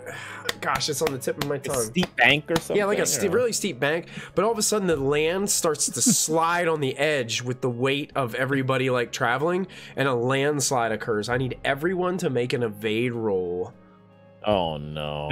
I was gonna say you're an art teacher. Draw for us. Yeah. Erosion. That's what they call it. Erosion from the side, like when it all falls in. So I No, Beldis, come back. And Kalsika was driving. Kalsika, I want you to make a riding check for me. Wait, why did I roll a d12? Yes, to determine what happened. A d20, oh yeah, right? yeah, for the evade. Yeah. I'm pushing that. There's no way I'm letting this cart go down. Why'd I say anything? Oh no. Oh, Kalsika saves the wagon. So Kalsika is driving and then gets scared that something's gonna happen to the donkeys, the cart, to the dogs, to her friends. And good choice. So she immediately, she's like, ah! And she'll like push the donkeys a little faster to pull the wagon clear. Mm-hmm. And she's like, you can see, like, this is the most panicked you guys have probably seen Kalska, because this is all of Mr. Geyer's stuff, and she's very attached to everything in this cart. Belthus, do you go down too? Yeah, that's why I was like, Belthus, you gonna push it? No, I mean, I don't think I would. I'm really bad at any kind of evading, so. I rolled mine with a Bane because I was, I'm knee deep in the book, not paying attention. And apparently I still made thanks to Kalsika saving the wagon. Yeah, Kalsika saves the wagon. So to numeral, you rolled a 19. Are you going to push your roll? Oh, wow, you rolled 2 8s?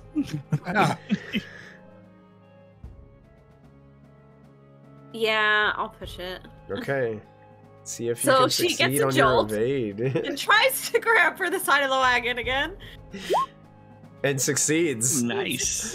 So make sure you take your condition that you did to push that roll. Yeah, let me take a look. So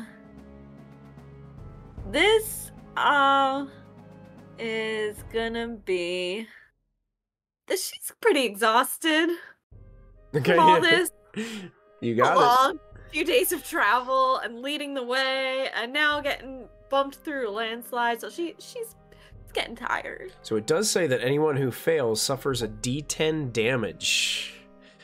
So my failing friends, I think I've only got one, Belthus now. Yeah. So Belthus, Belthus, no. that's 8 damage. It does not say that armor doesn't protect you, so I'm going to say that armor does in fact protect you. Rocks bouncing off my arm. As you clamber, it's kind of that erosion like ends with a bunch of like rocky shoreline as the water doesn't kind of reach up to here, and you just hear the armor like clanking down below as Kalsika is able to save the wagon, and pull it back up as the land is just like trying to run away from you guys. Belthus unfortunately was not as nimble on his feet to be able to dodge it, and he rolls down and slams, taking a little bit of damage and some fresh dents in his breastplate. Oh, You okay down there? everything's okay. Everything's okay. Oh. Nothing, everything's fine, Mr. Geyer. Kalska's like at the front of the cart, like I don't want to drive anymore. I'm tired. I mean, I could take over. I'm pretty good with animal. Belthus, I think you should drive the cart. I think I'm a little too small today. You're big inside. Kalska just goes and crawls back in the back with Geyer and the dogs. I'll hop on the bench, grab the reins as we get this thing back going.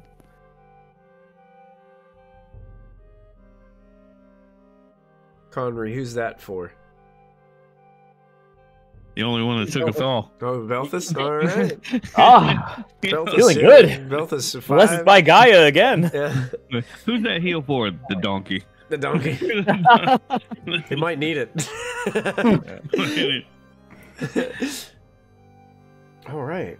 Well, as you guys recover, now that particular mishap didn't really, it slowed you down temporarily, but it didn't really it didn't throw you off course. It didn't really affect you any long term. It was more of like a short term kind of effect. So you guys are able to still make way on your traveling journeys, and you get almost like a whole entire day's worth. You're kind of like in these hill sections here. As I'm kind of pulling you guys up past like the top of the lake here, getting closer and closer to your destination as you come up here. Eventually there is going to be an area where you're going to have to cross a little bit of water here. Probably at the beginning of your travel the next day. But while you're going through these hills, there are some areas of like a little bit more dense foliage and forest areas here. And you guys see ahead of you towards the end of the day, as the sun is going down over the Misty Vale, a low obelisk of what looks to be weathered granite can be seen through the trees ahead as you guys are approaching this space. What do you guys do? How far ahead? A couple 100 feet. Or excuse me, a couple 100 meters. I forgot we're using metric in this system. Yeah. Can I sense magic at it? If you get a little bit closer, you guys are still a little bit far away. So if you want to get closer and inspect it, or an item you are holding is affected, and if so, what kind? Okay. Would I be able to notice anything about it from this distance? Like if there's any markings or... Make an awareness roll for me, Tanumeral. Success. Okay. Yeah. It looks from this distance like it almost has like maybe horns on the top of it.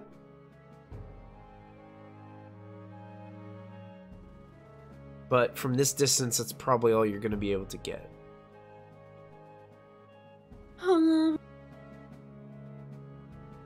Before going closer, can I try to cast Protector on myself again. Sure, yeah. You can make your roll.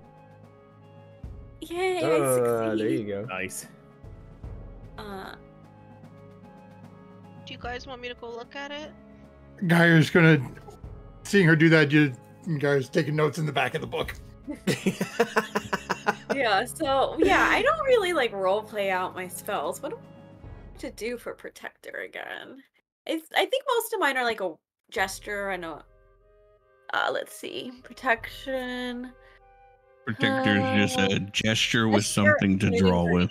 So I would pull out my orb and kind of hold it and put one hand up while holding it with the other and cast it on myself. Okay. Yeah, and Protector's probably like a quick flash of like magical energy, and then it kind of dissipates and disappears just to show like you've got this protection on you, but it's invisible. So not once the casting is over, not really anybody can tell what's affecting you. An actual orb. There you go. Nice. The nearby one I've got like 4 others over there that may be more color appropriate for 2 numeral, but for now. Nice. Do you guys want me to go And I would look at go probably try to get a look with Kalsika as well, so I could try to sense any magic. Okay. I'll hang back a little so I'm not, disturbing their stealth, but I'm close enough to run in. Okay. Yeah, I'll roll if we're gonna do. And if you guys want to sneak, you can roll sneaking. Anybody who's sneaking can. Yeah, Geyer's I'm gonna go up go with them along. as well. Okay. Yeah.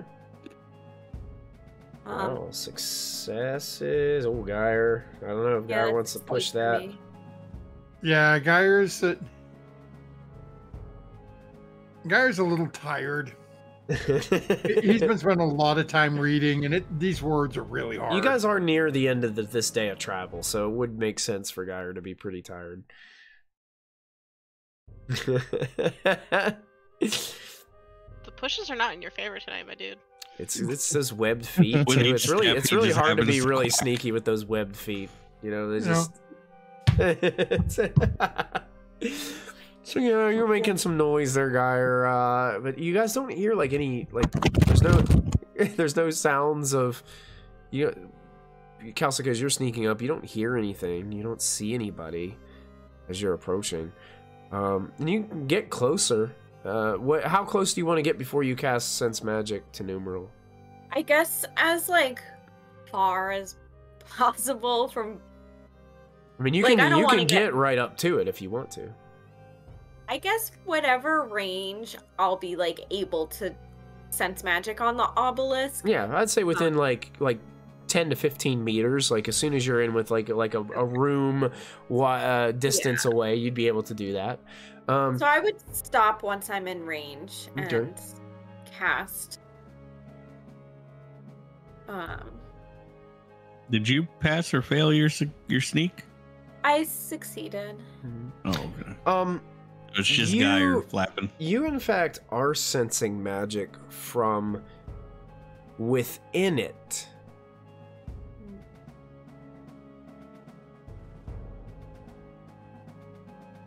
And would I be able to tell what kind?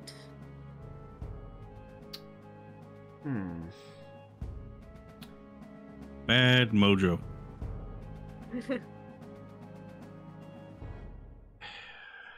See what I can give you the actual. I think this is under general magic, but let me be 100% sure. Uh-oh. Trying to find the magic section here. There we go.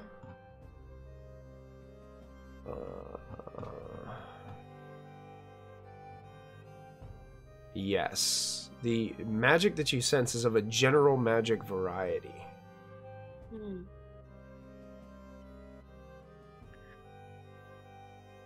So I would, hold out my hands, sense the magic, and I'd sort of wave to my fellow party members who are sneaking. and then just sort of like wiggle my fingers to try to indicate that there's like magic afoot. I whispered to Kalska, is she doing spirit fingers? Is that? I don't know. I think she's excited. I don't know. Gyra, in the And meantime, then I try to is- do like a thumbs up to see like, do you guys understand what I'm saying? Casco just gives a thumbs up because she's just like trying to be encouraging. And then Optimistic. Casco's gonna keep sneaking a little closer to try to see what the actual shape of this is. Because all you've said so far in description is horns on top. Yeah. I want to know what kind of horns. Okay, so when you look closer at this thing, Kalsika, it looks like this thing has been here for many, many, many years. It's so weathered from the like rain. It looks like it, whatever like structure that this thing had, it's kind of like having a rock in a river where it kind of like rolls over and starts to smooth itself out over time from just rain and those types of things. It's partially covered in moss and like this overgrowth kind of at the bottom of it. And at the top you can see it's that where those horns were, it could have maybe been a crown. But it's so weathered, it's like hard to tell. There's more than like 2 horns, so it's not kind of like, you know, it's not like an animal with 2 horns or some kind of other creature with 2 horns. Go ahead. Oh no, and yeah, you can tell like these things are like carved in the stone, but a lot of it's been rounded off. Can I just, for giggles, because this is what I've been doing the whole time, can I try to see if just the rough shape of like where the horns / crown shape is matches any of the imagery we've seen throughout all of our trips so far? Go ahead and make a myths and legends with a boon.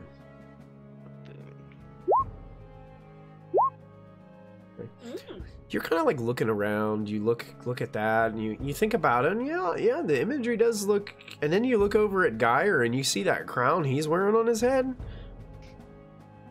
Wow, the resemblance is, I mean, it's hard to tell, but yeah, it's pretty close. Sir Geyer! What? There's a statue of you! Geyer is going to take off right for it. And she's pointing at his head, like doing this, and like. It's a very Pablo Picasso abstract version of you, but of course. Right, that's what it is. Casca, hold up your sign again. Yeah, there you go. As Geyer gets right up in front of it, looking somewhat excitedly, is there any writing or anything on it? Go ahead and make a spot hidden roll for me, please, Geyer. So Nothing. At the risk, at the risk of breaking my stealth, I'm going to call out to him, seeing him dart up to that, and say, "I would not touch that if I were you." And as you do, Geyer accidentally presses something. Oh, scheisse. Beat me to it. I was about to electrically project into Geyer's brain. That has magic! And something clicks. You see some kind of like, it's almost like you pressed a button. Oh boy. And the explosion from behind your head. No, what happens is this some kind of little compartment opens up. And you hear a little tinging sound from inside. As something seems to be tinging around inside. This little open drawer that seems to open up. I'm gonna reach in and pick it up, whatever it is. You find a beautiful gold ring with a stylized crown on it. Take my hat off and look. Does it seem to match the crown I'm wearing? It's a little close, yeah, it's similar. Tenumeral, how long does sense magic last? Let me pull up.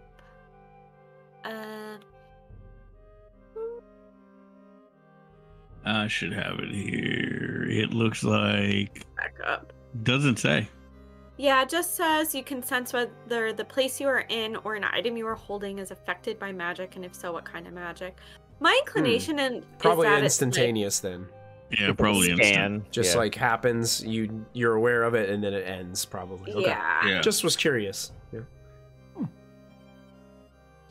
Yeah, I think if I were to like want to test the ring, would I maybe have to hold it then? Yeah, because it'd be an object. So yeah, you have to hold the object to be able to do that. Or like someone else holds it and I like cast over it type of thing. Mm-hmm. What sort of material is it made out of? I would like to slowly approach the duck from behind.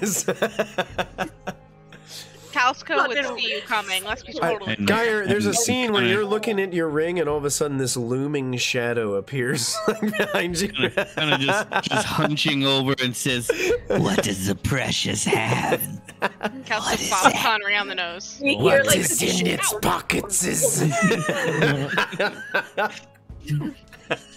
Give it a moment. Morgoth is heard in the background. Give it a moment. I'm thinking. But what metal is it made out of? I got booped in the nose. It's made of gold. It's beautiful. Mr. Dyer's treasure, not for you. Not a scratch. Not even a grain of dust on this ring. Uh-oh. Beautiful ring. Oh no. It is gonna cause a party fight, isn't it? Beautiful, precious. Where is Calcica? Right next to you, because she called you It over to the boops statue. the nose. Geyer's gonna look over at Calcica. It matches my hat. It does. It's very pretty, Mr. Geyer. Does he disappear? Does he disappear? No, he doesn't disappear. Since we're no longer very stealthy, I will now say this obelisk has magic in it emanating from within. Yes, I apparently triggered something and it made this lovely new ring appear. See? It matches my crown. Let's hope that it was the ring and not something worse. Would you like me to see if the ring is a magic ring? Hold out your hand, Mr. Geyer. It'll be okay. I was going to walk over to her the and precious. hold out the hand like this. That's nice. Oh yeah, let's hope it doesn't turn your hand into this. Oh god. Oh, poor Tinny. So you're gonna go ahead and sense magic on the ring? Yeah. Okay, so you can spend your willpower point, and I will let you know that this ring is indeed magical, and the source of the magic that you were able to sense within the obelisk. This ring contains a magic seal with the light magic trick. And it's triggered by the phrase, Eladane, Lord of the World, give us light. Wait, hold on a sec. Did I cast Protector before? You did cast Protector, yes. Okay, I was missing one, docking myself one willpower point. So I did one Sense Magic, one Protector, and now this. Okay. So now Geyer knows his Sorry, first spell. Can you repeat that? Can you repeat that? My client was doing math. I got it. I got the notes. What was it? I got it. It's a magic seal, so that means this light spell is like in the ring, sealed to the ring. And it's triggered by the phrase, Eladane, Lord of the World, give us light. And once that those words are said, this light will illuminate from the ring. Now, how would you say that we find out that that is the action phrase?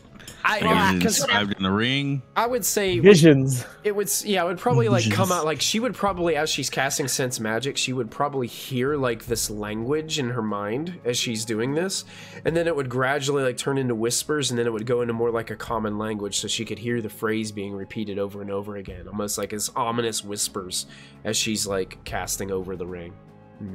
Now, is she like getting possessed and announcing that out loud, or is she going to share that information with us on her own? I won't allow Numeral to decide that. Okay. So while she's casting this, do I feel anything? Like, does the ring get warm? No, the ring doesn't really change. But yeah, you you can kind of hear the incantations really closely that Tenumeral is saying, and you can see kind of like her hand motions and whatever the other things that she's doing. So I have a question for the GM here. Mm-hmm. Sure. So, say if I'm not wearing the ring, say someone else is wearing it, Mm-hmm. and I yell this phrase out, would it trigger the ring to light up on the other person? I would say I would rule it has to be the one wearing it. Yeah, Okay. it makes sense. I just heard you laugh from like that'd be funny. downstairs, MG. That would be That's how funny. loud that laugh. As he's like walking around, all of a sudden you say the phrase and his ring He's like starts sculpting and all of a sudden Yeah, I thought that would be a hilarious way to like torment Geyer. Geyer, How would that work what'd with you it? roll a dragon on? To maintain not freaking out as she's casting right now. Okay. Like, this is probably as close as Geyer has consciously been to magic use. Mhm. Mm. So does that mean you're afraid? Very afraid or very unafraid? No, Geyer seems to be holding on quite well at the moment. All right. So Numeral would say, well, this ring does not seem to be related to Azrael Koth. Seems to be a ring asking for a blessing of sorts from Eladine, the Dragon Emperor. So it doesn't seem evil. So that means the crown I'm wearing isn't evil. Because they look alike, see?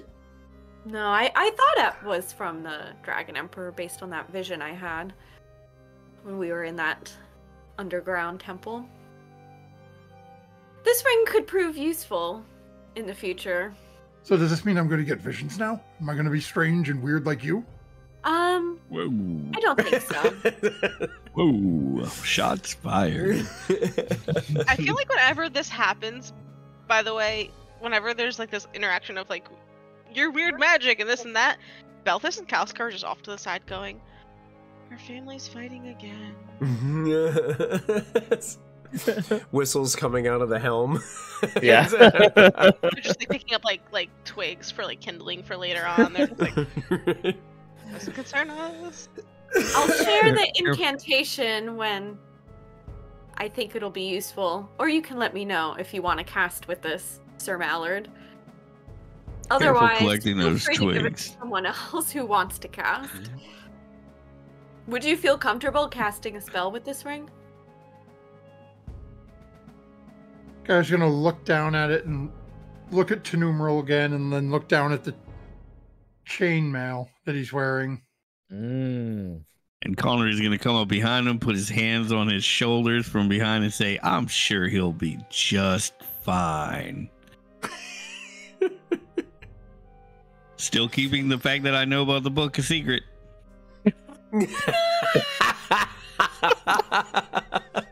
Next session's gonna get weird. Am I able to pick up anything from him? My insight skill is more about lying than anything, but... Go ahead and roll your insight skill. You'll have to spend your willpower points, Yep. but yes, I'll allow you to do that. Yep. I don't have it linked to roll that. It's all right. Awareness. Funny thing is, it just goes right over you this time, Geyer. Unless you wanna push it. I'm gonna push it only because Geyer at the moment is a little nervous. He's a little scared at his own, what's going on in his own head. Connery just gave you a really weird look. Oh, it is a I am too stuck in my own head right now. Sad part is I'm like emphasizing these words to try to like make a hint. Yeah, you know what? You're Still goes right over over the- inciting it, Geyer. You're like he's being too obvious. It's something else. Geyer's gonna just keep looking at the ring and back at Numeral and at the chainmail. Perhaps you and I should have a talk one of these evenings. Take a watch together. Sure.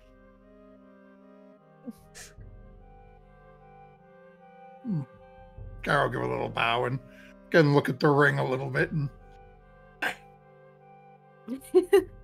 Well, you know what? leans into Belthus and just goes, who's staying up during their watch to alert the others when the fight breaks out, you or me?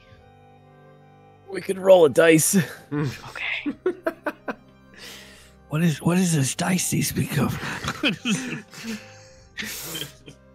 Let's. Geyer's gonna look over his shoulder at Connery, who is still like right here. I have loaded ones in my pocket if you need some. I will say this is a good place for us to segue. What we can do is we can kind of do a little bit of a time skip here, and I'm just gonna say I'm gonna forego like the camp bushcraft rolls for this. We'll just like you guys all make camp. You guys have a safe place to stay right here, kind of like where these two where the one little river leads off into Mirror Lake and breaks off from this main river here.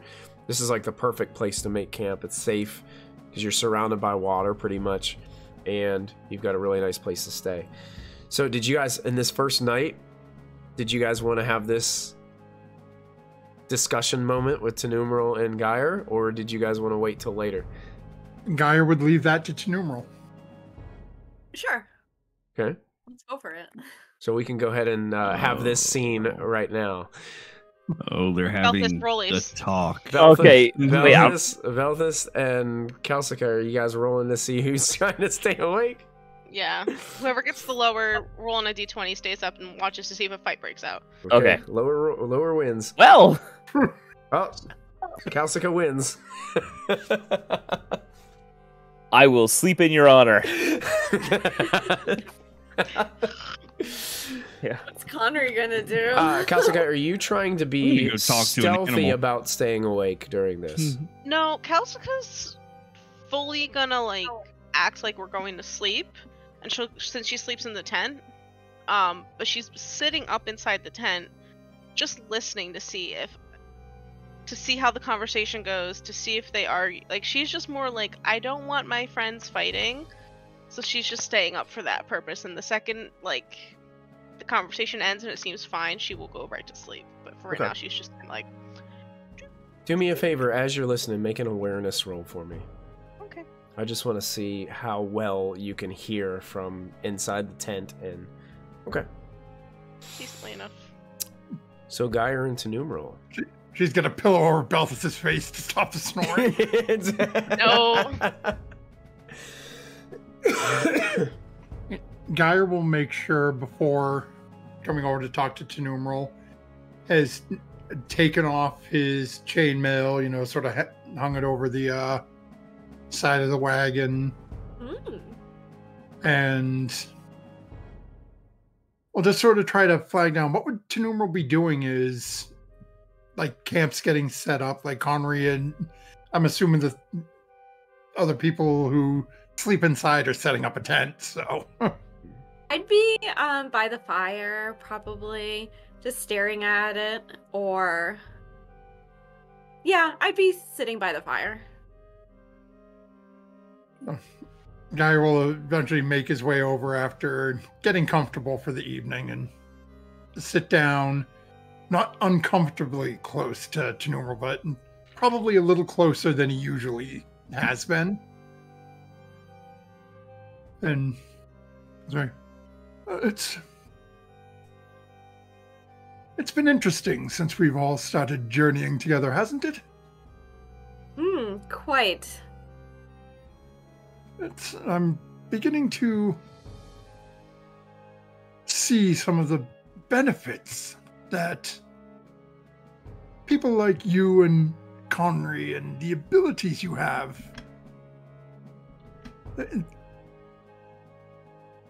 They seem to have use in so many different ways and instances.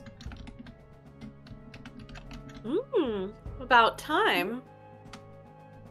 Give an old bird a break. I'd say it's hard to teach an old dog new tricks, but I mean, we taught Connery to swim, so. True. And while he's saying all this, I would be twiddling with all of the finger bones on my ancestor bone necklace. They might be making a little bone jingling sound. As Geyer starts to pick up on this, and absent-mindedly, as he doesn't currently the book is he's got the book in the back of the wagon. That's a conversation for another day. But he's going to start absent-mindedly sort of just twisting and messing with the ring that's on his finger at the moment. Remembering what Numeral had said earlier about it being magic and whatnot. But I've been watching you a little more closely as you've been... What is the proper word for what you do? Is it practicing? Crafting. And it's... I'm beginning to think that perhaps if you're willing, I would like to work with you to overcome my fear of this. Overcome it? In what ways did you have in mind on how to overcome this fear, Geyer? I'm not 100% certain as of yet. I'd like to learn better how it is you do what you do. What gives you the ability to lift? I can't remember if it was Connery or Belthus you lifted out when we were down in that crypt. Well, and your ability to see through solid objects. When you were able to watch Quasimond and the others in the tavern. Well, for me, it's an innate ability passed down from my grandmother to me, and for my people, there aren't too many mages like me in the clan, and usually only one or two during a lifetime are blessed with this gift from birth, and it takes a lot of training to hone it and learn these skills and these spells. And I've been quite lucky on the road with finding others who could train me and picking up on how to do these spells, but it's not always so easy. The strange old monk back in Outskirt was teaching you and Connery, I believe. Yes, he's very wise. So was that elf that we met, even though he was a bit strange. He had a lot of knowledge. Yes, the guy will pat his pouch and pull out the pipe tobacco he still hasn't smoked. Oh, half a mouth.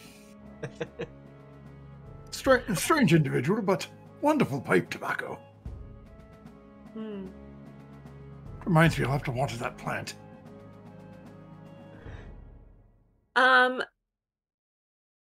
So while having this conversation, Numeral is also thinking of some ways she could help Geyer overcome this.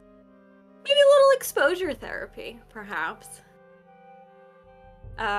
So while speaking about this, and I'm trying to debate if I want to ask him something first or if I just want to do it. Like, I get his permission before I cast a spell on him, or just go for it.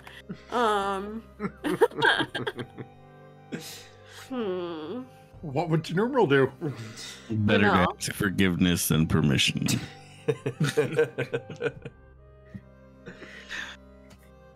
So she will say one of the first parts of overcoming something is to understand it. You say you want to understand it better? Yes. Can I cast a spell on you?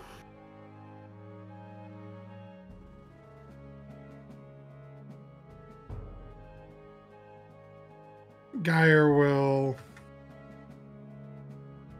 And again, you watch his hand sort of clench a little bit as he's looking and.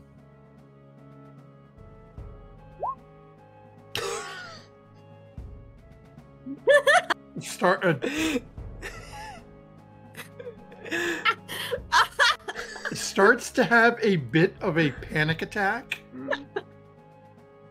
And you can watch as after a moment you can see as you say that the eyes go a little bit wide, the fingers clench. And after a couple of moments, you watch as he just pulls his hands apart and sort of smacks himself a little bit. And basically I'm pushing the roll and Geyer's a little angry at himself for... Well, you rolled a demon, so you can't... Oh, I can't push it. Ooh, so it just fails. Yeah. That's right, I forgot you can't push a demon. Can't push the demon. I shouldn't have asked. I should have just... I was going to either cast telepathy or levitate. Geyer doesn't respond.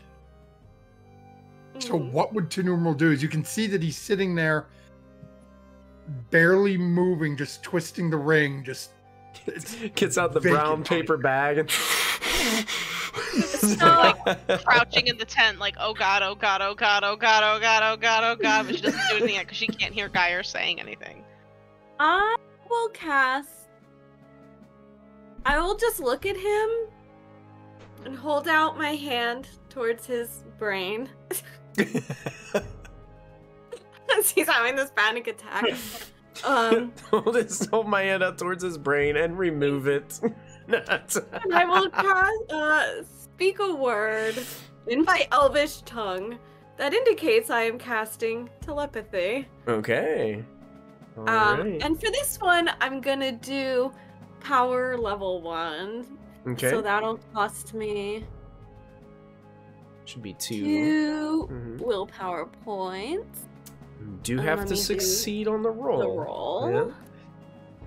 And that's gonna that's a success. So as he's having this episode, I will hold my hand down and say the word and go inside of Geyer's mind. Terrifying concept. So let me paste what telepathy says here in the chat. You can read the surface thoughts of another person. Accessing deeper memories requires power level 2 or more, depending on how fresh the memory is. So I'm just gonna look for his surface thoughts right now while he's having this like panic attack. I'm gonna one better you because he rolled a demon. I'm gonna automatically give you power level 2. Nice. And I can also use this spell to send your own thoughts to another person. So I'm debating if I want to be like probing in his mind while also telling him I'm doing so from inside his own mind, or just keep it as a probe. Like in his thoughts, Tenumeral's just walking around going, "Hey, look, I'm here. I'm gonna keep on going."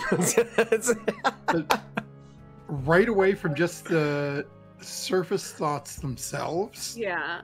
You can hear, no, you're frozen. You can do this. Say something. Say something.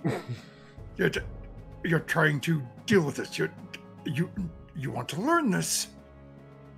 You won't be able to decipher anything unless you can learn this. You need to say something. You need to say something. Respond. You're frozen. What's wrong with you?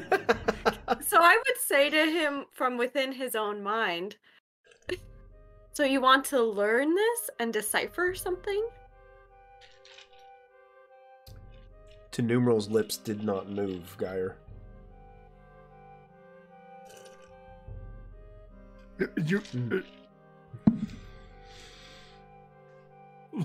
So am I still allowed to access deeper memories now? Yeah.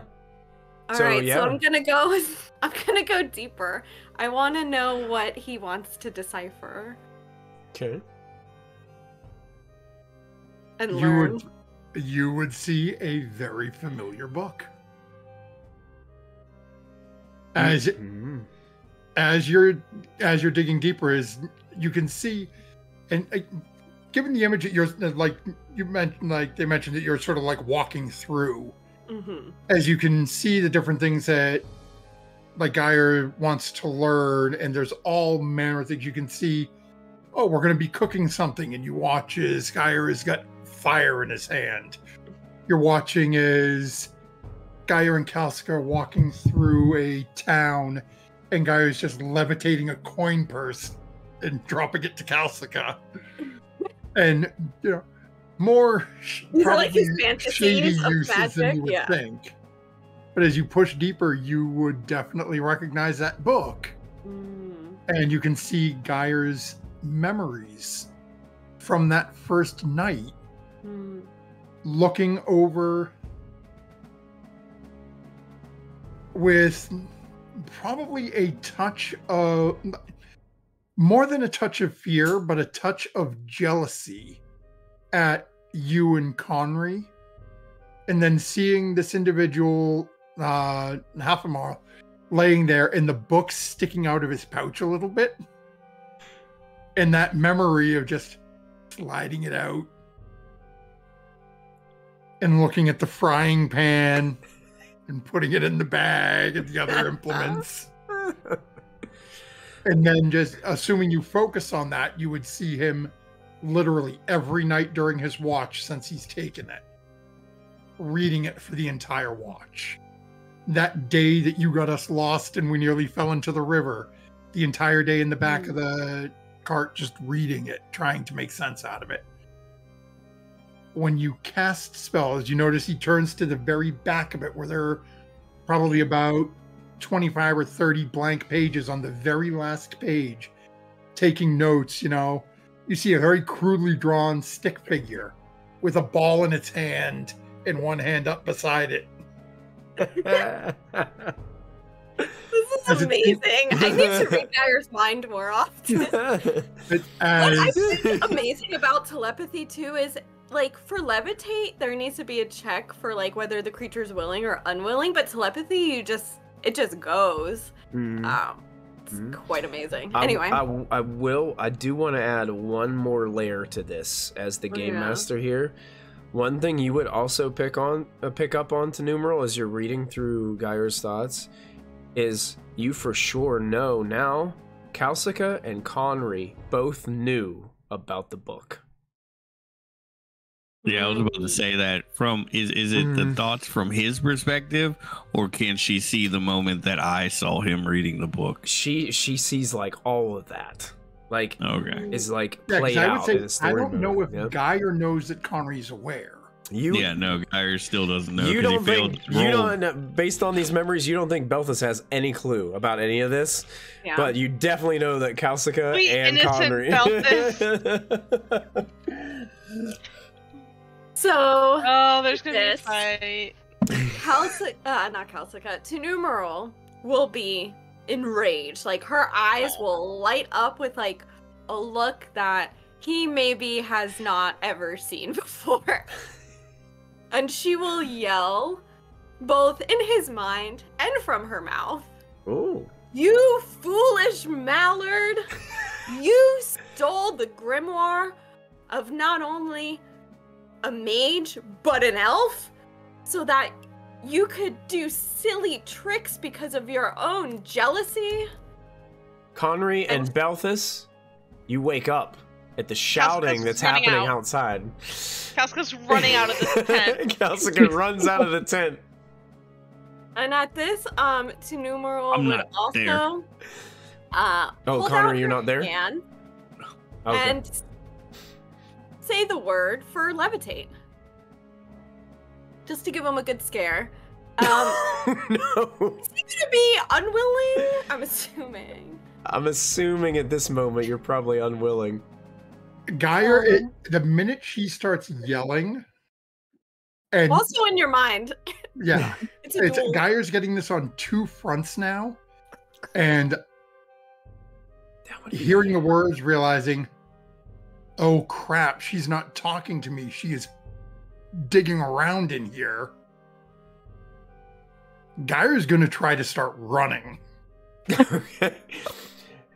Towards where the book is hidden. I'm trying to think about like what that would sound like. Somebody talking both in your mind and audibly at the same time, like Probably right in like front an of it. echo. Yeah, like just like Like a an echo. fraction of a second off. You know, like Yeah. Do not be afraid. Yeah, okay, so you're trying to levitate an unwilling creature, so you have a bane on your roll to cast it. That's roll twice and pick the worst one. Yes. Yeah. Hey, still did good. Either way. So, Geyer, as you're trying to run away, your feet are just like as you start rising up into the air. Calcica, you run out and you can see that Geyer is starting to like flutter up as he's trying to run away, and Belthus, you are running out too and witnessing this. Calcica, really quick, because her and Geyer have traveled together long enough. She knows the drill when things go bad. Mm-hmm. And having heard the yelling, as much as she loves Geyer, right now she's going to do the only thing she knows that is smart to do. And she's running to grab the book. I'd also be running after Geyer and trying to grab the book too. Calcica, Geyer's not moving anymore. Calcica runs to grab the book and grabs it from the hiding place. Okay.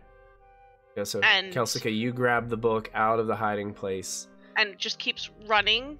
And then eventually she would like a child does, like a smaller person does, using everything to her advantage, grabs the book from the hiding place, and would like loop back around the camp almost. Okay. And when she gets back to the fire, she holds the book over the fire. Oh. Goes, "You put my duck down now, or this thing goes up in flames." Wait. Hold on a second. What does Belthus do? Yeah. I want to know what Belthus What are you guys fighting over? He stole Haffermal's grimoire. I can just imagine Belthus He's with one of the those. brigand? And Sir Mallard, why? so he could, because he was jealous of our power and he wanted to steal coin purses with spells. He thought he could teach himself, and he's been watching me trying to learn and study this book. And you, Calcica. What? Don't you burn that book. We need to return it to him. Put my duck down. Am I 10 meters of Calcica? I would say so. That isn't going to stop me from dropping this book, girl. Connery, where are you? I'm holding on to it. That's a contested. I sent you a message on Discord regarding where I wandered off to. Oh no. Okay, well I can't look at it in Discord because I have the cameras up there. So Alright, so basically I rolled the beast lore, failed, rolled it again, taking the disheartened, succeeded, and wandered off to find an animal to whisper to during all of this to ask a question for it. So I'm off in the wilderness, and I'm gonna let you determine what the random animal is that I find. Radagast. I am off in the wilderness. I am nowhere near any of this. So okay, by all means, continue. Dogs for life. Dogs for life. If you are still watching the stream currently, I need a wilderness animal from the chat. You will determine the animal that Connery gets to have a conversation with. So just type a wilderness animal in the chat and we'll roll with it. A deer. Very good. A doe. A deer. That is actually one of the animals on the list. Oh my god, stop.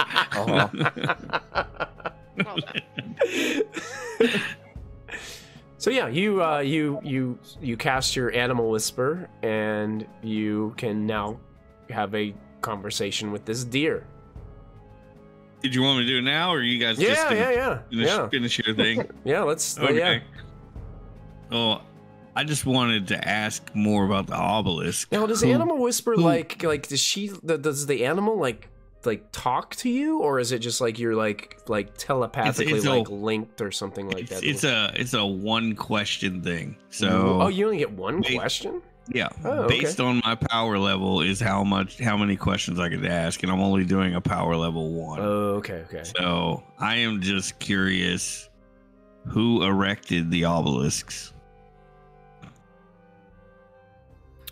The deer kind of looks at you confused at first by this question and says, Obelisk's been here a long time. And there goes my 15 minutes. You said that, I'm thinking, like, I don't think this deer is as old as that obelisk. Yeah, the deer have always just jumped around the obelisks. They've always been here, from what they know. You need to hunt you down an owl. Right? They're wiser. They can tell me how many like steaks to get to a center of a Tootsie Pop. Dogs for Life put the dough in Discord. I like it. Thank you. All right, so back to the tense scene. Yeah, so I'm looking. I wouldn't be able to fetch because it's a loose object and you're holding it. I'm so holding that onto it very tightly. Like my hand is it would have to be. My hand is almost. The back of Kalska's hand is almost burning over the fire with how low she's holding it. Ouch!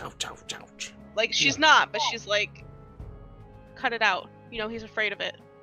Why don't we put Sir Mallard down and hand me the book? I could take the book and I'll get it safely back to... I want his feet on the ground before we do anything with this book. You agree to hand it to me after Sir Mallard gets safe. I agree to take it away from the fire. Will you agree to hand it to me after... I think I could safely get it back to the person that owns this book. I just want him on the ground, Balthus. Then we'll discuss where the book goes. I promise not to throw it in the fire if his feet hit the ground. That's the best I can promise you right now.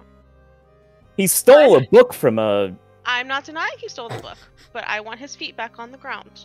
Great news, everybody. The deer doesn't know crap, and I come out from the tree line. Wait, what's going on? Fire is just slowly rotisserie over the fire. I just see a mallard in an air, a book over a fire, and Beltis with his whatever that's called that they put over their eyes while they're sleeping, still on his forehead. Let's not all talk at once. I duck on the ground. Geyer doing while he's floating in the air and being levitated? We haven't heard Geyer's reaction. I'm very curious what Geyer's reaction is. We all know what his reaction is. Trying to swim. Geyer is...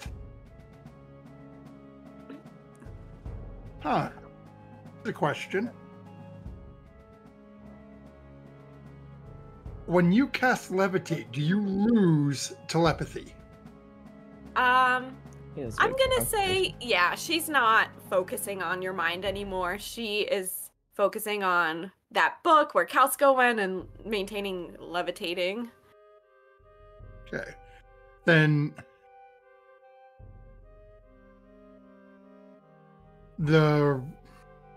what you see is... One thing I do want to mention about levitate is it says that the duration is only instant. And you can levitate a person human size, let it float up to 6 meters in any direction, after which it lands gently or drops to the ground. You decide. Okay. So it wouldn't be like an extended, like I'm holding him in the air. It would be like I levitate you for about a couple seconds, and then you either slowly fall or I let you fall and land on your head, kind of deal. Yeah. So I guess by then everything would be happening so instantaneous. Everything that would happen so instantaneous. You would probably just, depending on what you wanted to do, you could either let him go or let him down slowly. So he's not actually being held up there. It's more like I floated him up there just to give him a little scare, and now he's back down or whatever. Yeah, that makes sense. So I would let him drop to the ground. You want him to drop? Yeah. Okay. How high did you want him to be in the air? You can go up to the whole 6 meters. Okay. Yeah. Oof. Oh. Oh no. You land on one of the logs by the fire. You take 6 points of damage in the process. As Does armor help? Like, I'm not wearing it. He took it off. I took it off to have a conversation with her. As Geyer lands on the log on his side and just coughs up blood. Oh no! Ooh. Looks at He was up 6 meters? Yep. Yep. That's 3d6. 6 meters? Yeah, it's half the damage at half the meters in Oh, this book's going in the fire, yo. yeah, inflicts a number of d6 bludgeon damage equal to half of the height of the fall in meters rounded down. That's 2 more d6 we gotta roll. And can I try to save him? I'm the fastest here. Yeah.